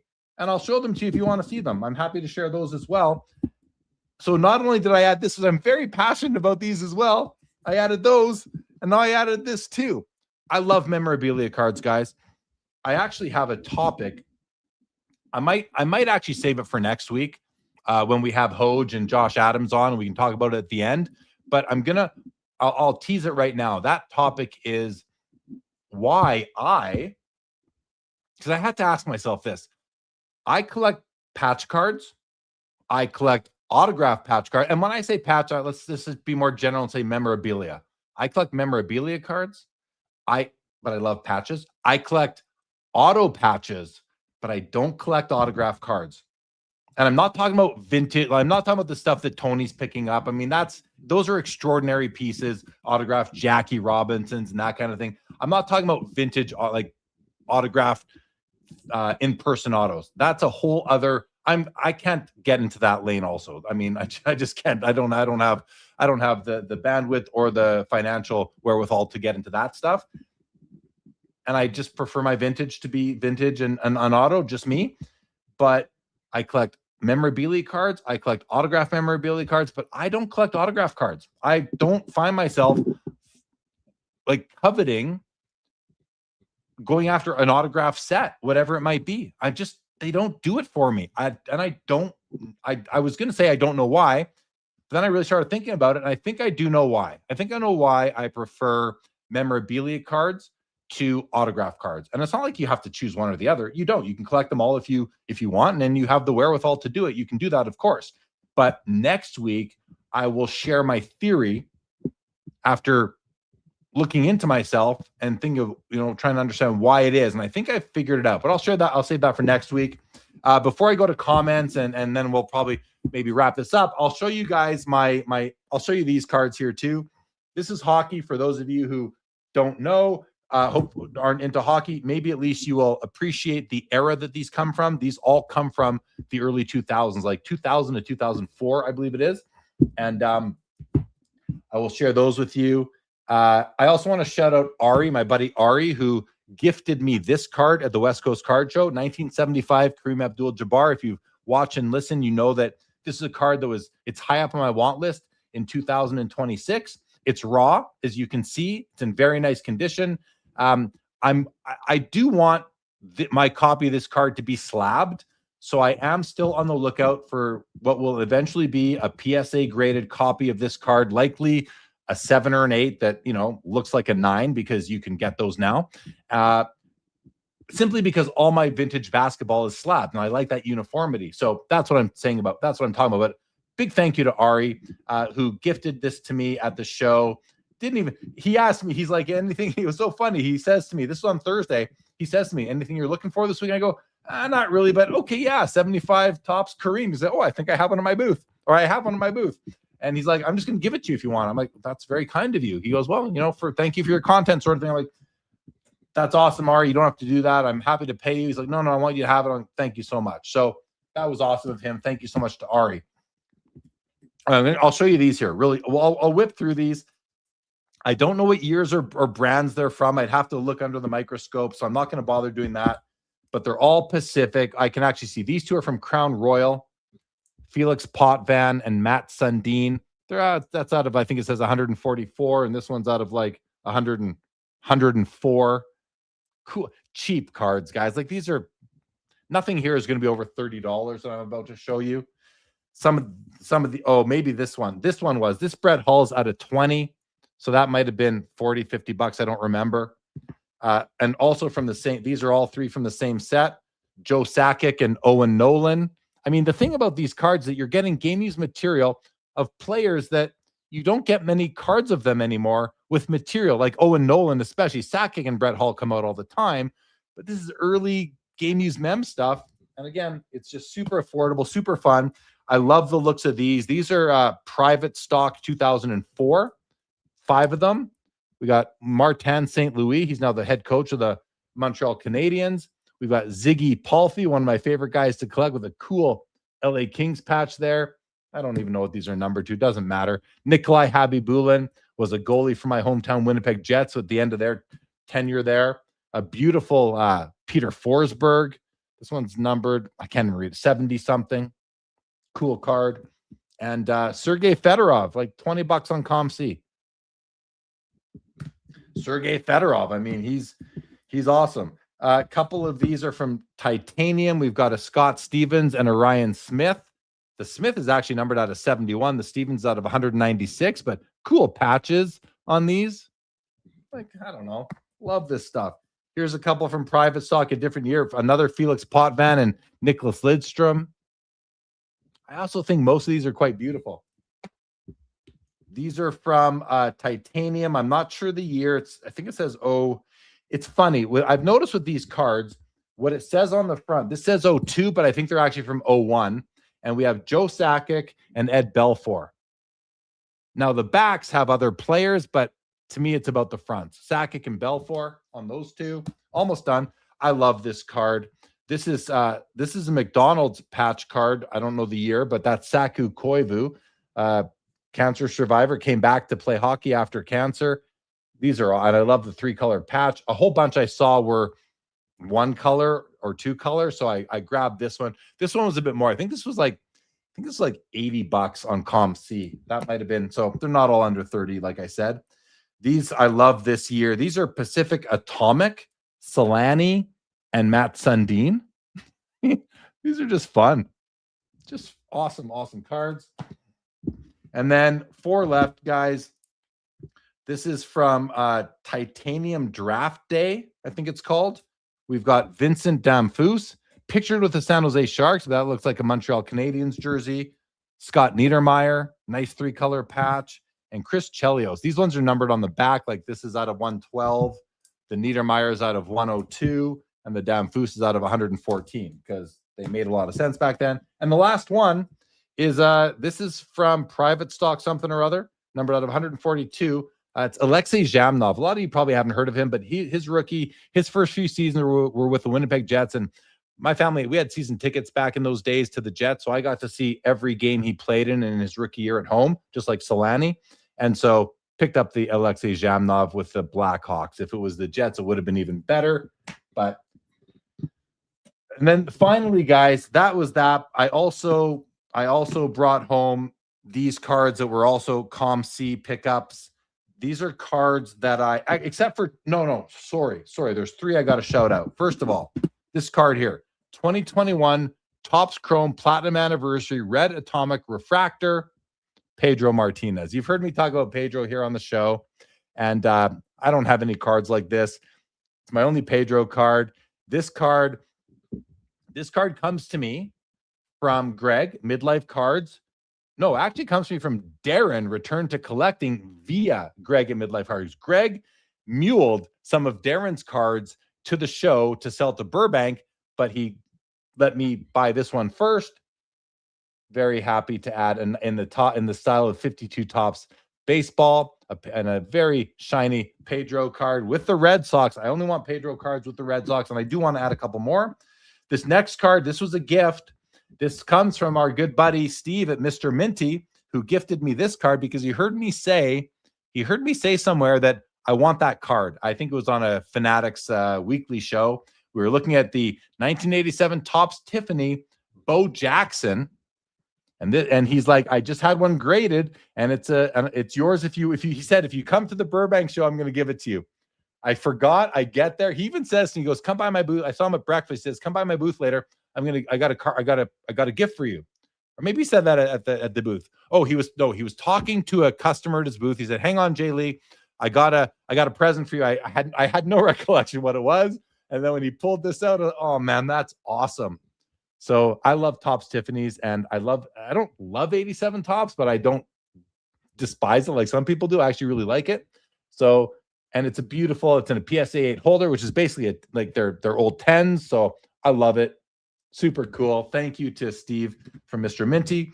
And then this was actually this card was an eBay purchase that I had sent to my US mailing address that I picked up there. It actually arrived like 2 days before I left.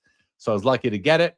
My favorite all-time professional athlete. That should tell you guys a little bit about who this might be. But this card, I think these cards are just there's so much. It's a 90s card, guys. And 90s, like serially numbered to under 100, like especially if we're talking about what are they called again? The what are the gold ones? It's just well, first of all, you got atomic refractors, you've got grand finales, you've got all these awesome cards from the 90s, but this one here is the Topps Finest Centurions refractor of Teemu Selanne. Look at how shiny this thing is, guys. Numbered on the back to 75. Just a stunner, an absolute stunner. And I'm so happy to have this card. I had the Korea last year. I moved it in my consolidate in my Joe Jackson play, I believe. But yeah, I picked it up from, actually bought that card from Coach Co at the Vancouver card show a couple years ago or a year and a half ago. Moved it, but now I have the Teemu Selanne, which is really more important to me anyway, and it's just gorgeous. Like, I got this card. I was sitting out back at the Airbnb in Scottsdale there, and just holding it under the sun and looking at this thing for like half an hour. I didn't take my eyes off it. So, I'm so pumped to have that. But the rest of these are all ComC purchases that I sent to grading through ComC to PSA. They make it so simple to do that. I'll show you these guys. I'll show you these right now too. We may as well continue. So the first one, this is a PMG 2023 Precious Metal Gems out of 10 of Connor Zeri of the Calgary Flames here. I don't collect Flames. This is a card. I brought it home. I'll probably put it out. I'm going to be set up at a card show here on March the 1st. I'll probably put this out in my booth. So this is a card I'll probably find a better home for. But similar to that is this 2023 Metal Universe Jake Ottinger PMG Green. We might find a new home for this one. 10 of 10. Pretty cool. The rest are all definitely staying in my collection. I'll put a series of them are the same player, so I'm going to put those over there. I'll start with my favorite. This might be my favorite, guys. 2021 Upper Deck Extended Series Wayne Gretzky Record Collection Platinum. This is numbered out of 50. These are a throwback to the 90s records collections from basketball. Super shiny, just a cool card, just a unique card. That's staying with me. This one turned out really, that was graded an 8. I don't really care about the grades that much, guys, but I'll shout them out anyway. But this one graded a 10. 2023 Metal Universe Premium Player Gold, numbered out of 99 of Connor Bedard. Also a throwback to 90s basketball cards. Pretty cool right there. We have 3 Ovechkins. The first one is 2023 Metal Universe Z-Force Super Rave, numbered 1 of 50. Alexander Ovechkin. It's neat. I'm not in love with it, but I like that it's numbered 1 of 50. Pretty cool. And then these next two, these are cards I have one other card from this brand. I guess I could call it a brand. These are from Upper Deck Game Dated Moments. And these are golds. Not numbered to 100, but 100 produced. They're not serially numbered. And these are both Alexander Ovechkins. And I think Game Dated Moment cards are cool if the moment really matters. They don't all matter to me, but these two mattered. So the first one is this one here. Alexander Ovechkin becomes the 3rd player in NHL history to score 800 goals. That's a pretty cool moment, I figure. In the history of the NHL, 3rd player ever for 800 goals. I thought I wouldn't mind having a card commemorating that. And the rare version, you can see at the bottom there, it just says limited to 100 copies, but they're not numbered out of 100. And then you might guess this one. This is him breaking the record. I think this is such a cool image. They captured it perfectly. It says Ovechkin scores 895th career goal to become NHL's all-time leading goal scorer. Like, that's awesome to me. To me, that's just awesome. So I added those two. I also have one. I forget what the caption is. I think it's McDavid facing off against Bedard, and it's kind of like passing of the torch sort of thing. All right, continuing the next. These are all the same player now. A player who I think, for whatever reason, and you might be surprised I say this, I think that this player is just, despite how good he is and how much love, I think he's still underappreciated by the hobby. His name is Sidney Crosby. And yeah, I think Crosby, despite how appreciated he is, I think he's still underappreciated. So I picked this up. 2019 Upper Deck Chronology. It's got a whole long name, but it's a mini. It's a time capsule canvas mini blank back, but it happens to be numbered out of 3, which I thought was really cool. So I grabbed it. Came into a PSA 9. Oh, those Game Data Moment Ovechkins are both PSA 9s.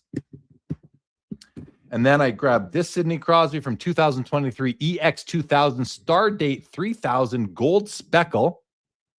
This one is numbered on the back out of 25. I think this is 25 of 25. I can barely read it, but yeah, 25 of 25. Kind of a neat card. Again, a throwback to the 90s. Really cool piece. Die cut. It fits in the slab, but it kind of looks like it's floating a little bit.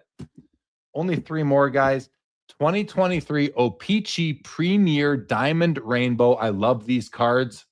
I think these are gorgeous. Look at that. Look how pretty. Look how pretty that thing is. These are numbered out of 75. Just amazing. And I have in that cabinet over there, in the one closer, I have the Connor Bedard from this set as well, which is a rookie Bedard. Look at that. Look how nice. Look at the way the word Premier shines there. Look at that. Oh, just beautiful. 2 left. This is 2022 Fleer Ultra Top 30 Gold. Oh, by the way, this was a PSA 6. I don't know why. I really can't see anything wrong with it, but I guess they got to throw in some low grades in a bunch, right? This is the Top 30 Gold.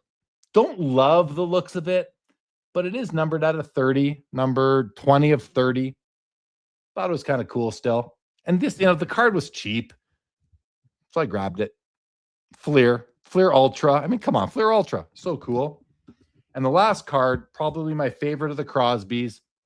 This one was more expensive. I think this was a card I bought on a ComC auction on eBay, probably, I think. Again, I let these build up, and I pick them up once a year. So I don't remember exactly how I got this, but this is 2023 EX2000 Double Helix Gold, Sidney Crosby. I don't think these are numbered. Are they numbered? No, I don't think they're numbered, but they're very rare. And just a neat new insert from them. Like, they're doing lots of neat new inserts. This card is just beautiful. There's a nice angle of it. It graded a PSA 9. So that's it, guys. I think that's it. I'm looking around my desk here. I got all the new stuff here. And, I can show you this. This is something else that I picked up from the US address. These are fun. So I don't know how I came across these. These are not cards. I don't know how I came across these, but I did on eBay. And the guy had 5 different ones listed. And I sent him a direct message. I said, hey, anyway, I could just buy all 5 in one package so I don't have to sit here and buy it now on 5 auctions. And he's like, yeah, give me a minute. I'll create a listing for you and you can go buy it and I'll save you some money. So he did, and I did, and I got them, and here they are. These are fun. I'm going to show you my new 52 Tops Mickey Mantle. This is my new 52 Tops Mickey Mantle. Goes really nice with the painting I have up there that you can't really see, but these are just pins, just pins. Take that thing off the back, and it's my new flair. It's my new flair, guys, right? Just like from Office Space. So Jennifer Aniston with the flair. I got the Mickey Mantle. I got the Jose Canseco, the Don Russ rookie. I got the Ricky Henderson rookie. That's a beauty. These are awesome. These next 2 aren't as awesome. Like, they kind of messed up the color on this, but there's the Jackie Robinson 48 leaf. Joe Poirot isn't the only person to pick up a 48 leaf Jackie Robinson this week, guys. I got one too right there. And lastly, I don't know how he had this selection, but he had a Topps Steph Curry. Also, it doesn't look totally like the card, but for like $6 or $7, I grabbed it. Why not? And then I said to the guy, I said, if you make more, just put me on a subscription. I'll take them all. And eventually I'm going to get like some sort of like cork board or something. And I'm just going to stick them on there and put them in here somewhere. Simple as that. That's all it is. Just like I got there up there. You can see the mantle painting at the top. You guys don't get to see that top row very often, but we got Jim Brown, Steve Yzerman, Mickey Mantle, Julius Erving, Hank Aaron, and Walter Payton up there. Now you can see that's all the paintings I have. There's 20 of them all together. Still waiting on the next 4 from the artist, which we're going on 2 years on that last 4, but they'll come eventually, I'm sure. So now I got the pins to go with the paintings in well, at least in the Mickey. So wow, that's a lot of show and tell, guys. Tons of comments in. I'm gonna whip through. Oh my gosh, like 100 of them. But I'm just gonna. I haven't been watching, so I'm gonna go through, look at the comments, guys, see where we're at. Fat Armpits, though, great name, by the way. He guessed it. He said vintage patches and jersey. He was right. He guessed it. Linda said buybacks. Engage, says Booble. Mr. Minty says, ooh, Ruth cutout jerseys. Absolutely. Junk wax cards. Yogi and Stan, says Laura. Chris C, nice. Linda says, that's nice. Love the B cutout with the blue foil. That's a Jackie Robinson, the Dodger Blues. Thank you, Stooks. Chris C, a bunch of very nices here. Bob Boozle has narrowed it down to baseball cards. Stooks sold his Joe Jackson Ty Cobb bat pieces. Wish I would have bought them from you. Linda's first, yes, the Iron Horse, Lou Gehrig. Linda says, this is when game use cards were at their apex. I agree. Thank you, Chris C. Sundin says, nice vintage game used is so cool. Absolutely. Mr. Minty says, I believe a guest on the show a few weeks back mentioned Donruss owns the right to all the licensed game used. Of Joe Jackson. Could be. Yankee says, one of my lanes. Love that stuff. So there we go. Same page. OO Cards guy got a Jackie bat last month. Absolutely love it. Very cool. CLLCTTLT news alert. Jeremy Lee shuns hockey PC for new baseball PC. That is news alert worthy. Absolutely. A curator. That's right. BWS. Jake Dahl says, me to Yankees fan. I collect that stuff too. That's awesome to hear. How sweet it is. Thank you, Anthony. Jake Dahl calls it the year 01. Dan Vintage says, now you have to buy a Joe Jackson playing days card to match that relic card. You know I already have one. Fat Armpit says, pick up a Joe Jackson auto to match. As I said, I don't need the autos. I am fine without autographs. I'll explain that. I'll explain that next week. I think I know why that is. It took me some looking in some deep thought sort of stuff. Stuke says, my Highland Mint plaque with Joe. Oh, Highland Mint plaques. Got it. Chris C, nice, but can he sing like a modern Joe? Ooh, I love modern Joe Jackson, right? Is she going out with him? Is she really going out? Yeah. Sunday Papers. Hoops Hobby Hangout. Absolutely awesome. Love the game used cards of all-time greats. Jay Hawker says, I have a 2024 Leaf card that has bats of Jackson and several others. There was K-Dub leaving, so we're all the way back to there. Linda's first calls it card porn. Filippelli says, nice cards. Thank you, Filippelli. Double D. Yes, let's get our hands on those. Dan says, I will only touch it together with Bob Boozle.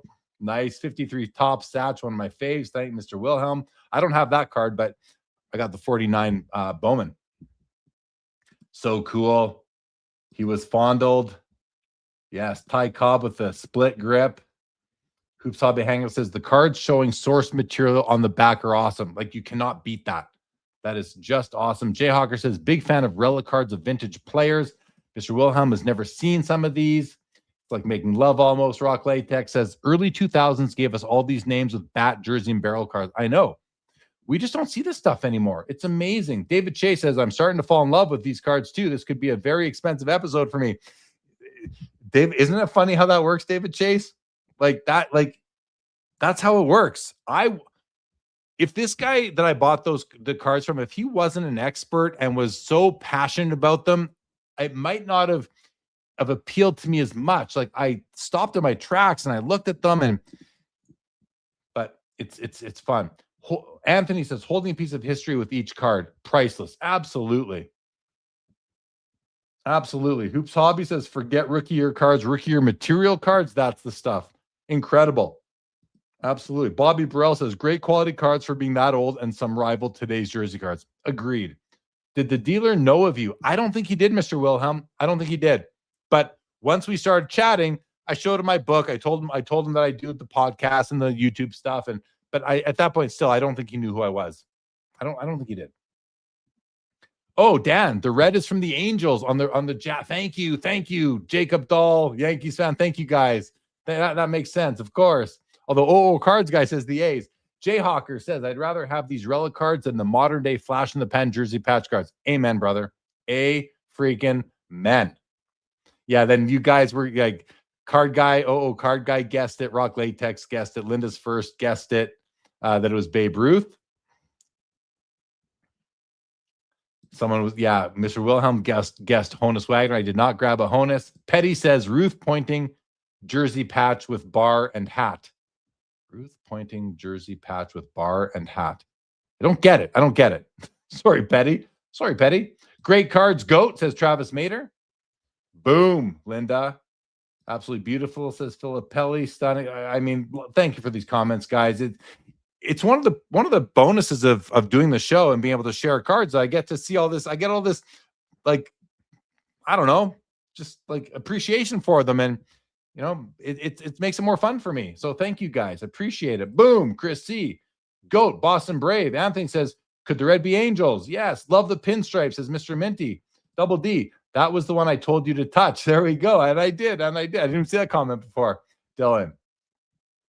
Fabric looks as old as my tighty whitey, says Bob Boozle, the Sultan of SWAT. Absolutely. Oh, here, 00 card guy says you can get one McDavid Young. Oh my God, what a great point. I could buy one PSA 10 Connor McDavid Young Gun, or I can own all this. Let me just, like, guys, that's how crazy. This right here, along with all those, or one Connor McDavid Young Gun that was printed to the moon and has a high PSA 10 or overall, like, how ridiculous is that? One Connor McDavid Young Gun. I don't know the other sports as well, like who I could say in the modern wise, you know, one SGA, this or that, you know, one Prism Silver of a player maybe that's hot right now, sort of thing, or all that. It's absolutely ridiculous. Bob Boozle, I like this PC. How big will this thing get? I think it's 11 cards there. I don't know, man. I don't know. It's not going to be, I'm not going to go crazy, but I could see me getting to 50 cards in the next 10 years, sort of thing, that kind of thing. Linda's first says, all that matters is that you're happy with the deal. And it certainly seems, I'm super happy. Like, I'm not only happy, I can't believe it. I can't believe what I was able to buy at that price point. All of it. Like, my mind is blown that I'm going to say the word value, but it's my perceived value. I'm not saying that the value is there in the general hobby, but for me, I can't believe the value I was able to get based on what so many other. I mean, again, I'm not trying to compare. I'm not, but just here, let me say, compared to what many people walking that show floor, spending $5,000 on one or two cards, what they were getting compared to this, not for me. This makes so much more sense to me, and it's just awesome. Now, I want to say here, Mr. Wilhelm calls out Wilt, and Yankees fan calls out Russell. Guys, I'm in the market for patch cards early of them too. If they're out there, I don't even know if they are. I'm sure there's some in exquisite here or there, basketball, but yeah.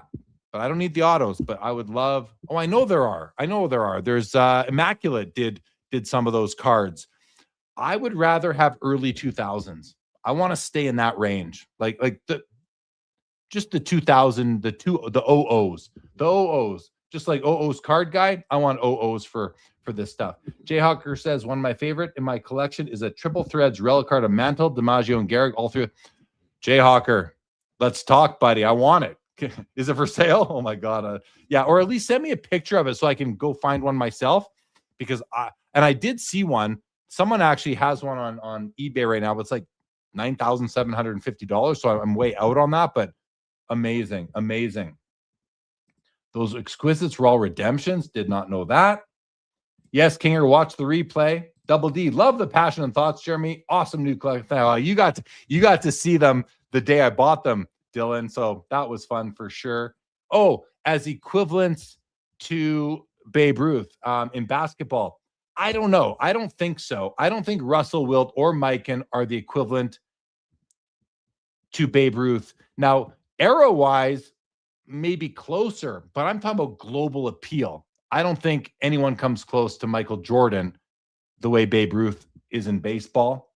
Very undervalued, I agree. Those are all foundational players of America's pastime, right? Absolutely. Rounding the corners says, great historical artifacts. Thank you. If there is a maze, that would be cool too. I need a maze. I need an Aaron. I need a Mantle. All those. I will add those guys eventually. Jake Dahl says, collecting all-time greats game used is so much fun. Welcome to the club. Hey, Jacob Dahl. There we go. Rock Latex says, I think the Bat Barrel cards are awesome from your early 2000s. Lumberjacks. Share it now, not next week. Nope. Going to wait till next week for that one. Chris C says, I would love to get some game used at some point, but I'm after one last grail for my PC. Well, good luck with that. All right, guys. I can keep on going here. Now I'm getting to the comments about the Pacific cards. Thank you for all the comments. Linda's first says, one thing about modern hobby, you can never run out of ideas on what to collect. You can always find to make a new PC. Absolutely. The red foil and the Pedro is awesome. Very cool. I agree. Christina's PC says, I might know a home for that otter. Yes, you might, Christina. Yes, you might. Chris, it was really cool, actually. At the show, I was, I think this was on the first day, on Thursday. I saw a booth. It was right. It was like 2 rows down from where Card Ladder was. And there's a beautiful Jake Ottinger card. And Christina from her and Chris's days living in Dallas became Stars fans. And Jake Ottinger is like one of the best goalies in the league. And I went back to her. I said, Christina, I said to the vendor, I said, can I take this card for a minute? And he's like, okay, you can take it away. It was very nice of him. I went and showed it to Christina. I said, look at this card. It's like, it was cheap. It was beautiful. Nice auto patch. I checked back with her later in the day. She went and bought the card. You cannot go wrong with Crosby. Abso-freaking-lutely. You cannot go wrong with Sidney Crosby. Oh, that would be a fun one, Rock Latex. The 1989 FF Ripken pin. Yeah, the guy asked me which ones I would like. I sent him a long list, so hopefully he'll make more of them. Love the paintings. Thank you, Filippelli.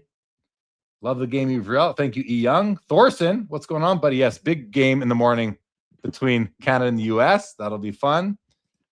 Ike Kinnear says, picked up a Ruth Auto today. Holy crap. Congratulations. Ayukaner, 100. That's amazing. Linda's first. Great night, Jeremy. Thanks. Love the show and tell. Thank you, Michael, Linda's first son. And Christina says, it's sitting on my desk right now. Thanks again. You bet, Christina. You bet, Christina. Abso-freaking-lutely. All right, guys. I think we're good. We're at the bottom of the comments. I want to thank you all for joining.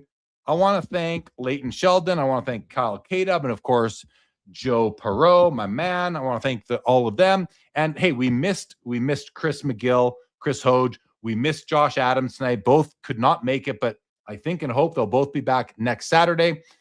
We got one topic so far. As mentioned, we will have more by then. Oh, next Saturday we will know the final price on the other Honus Wagner as well.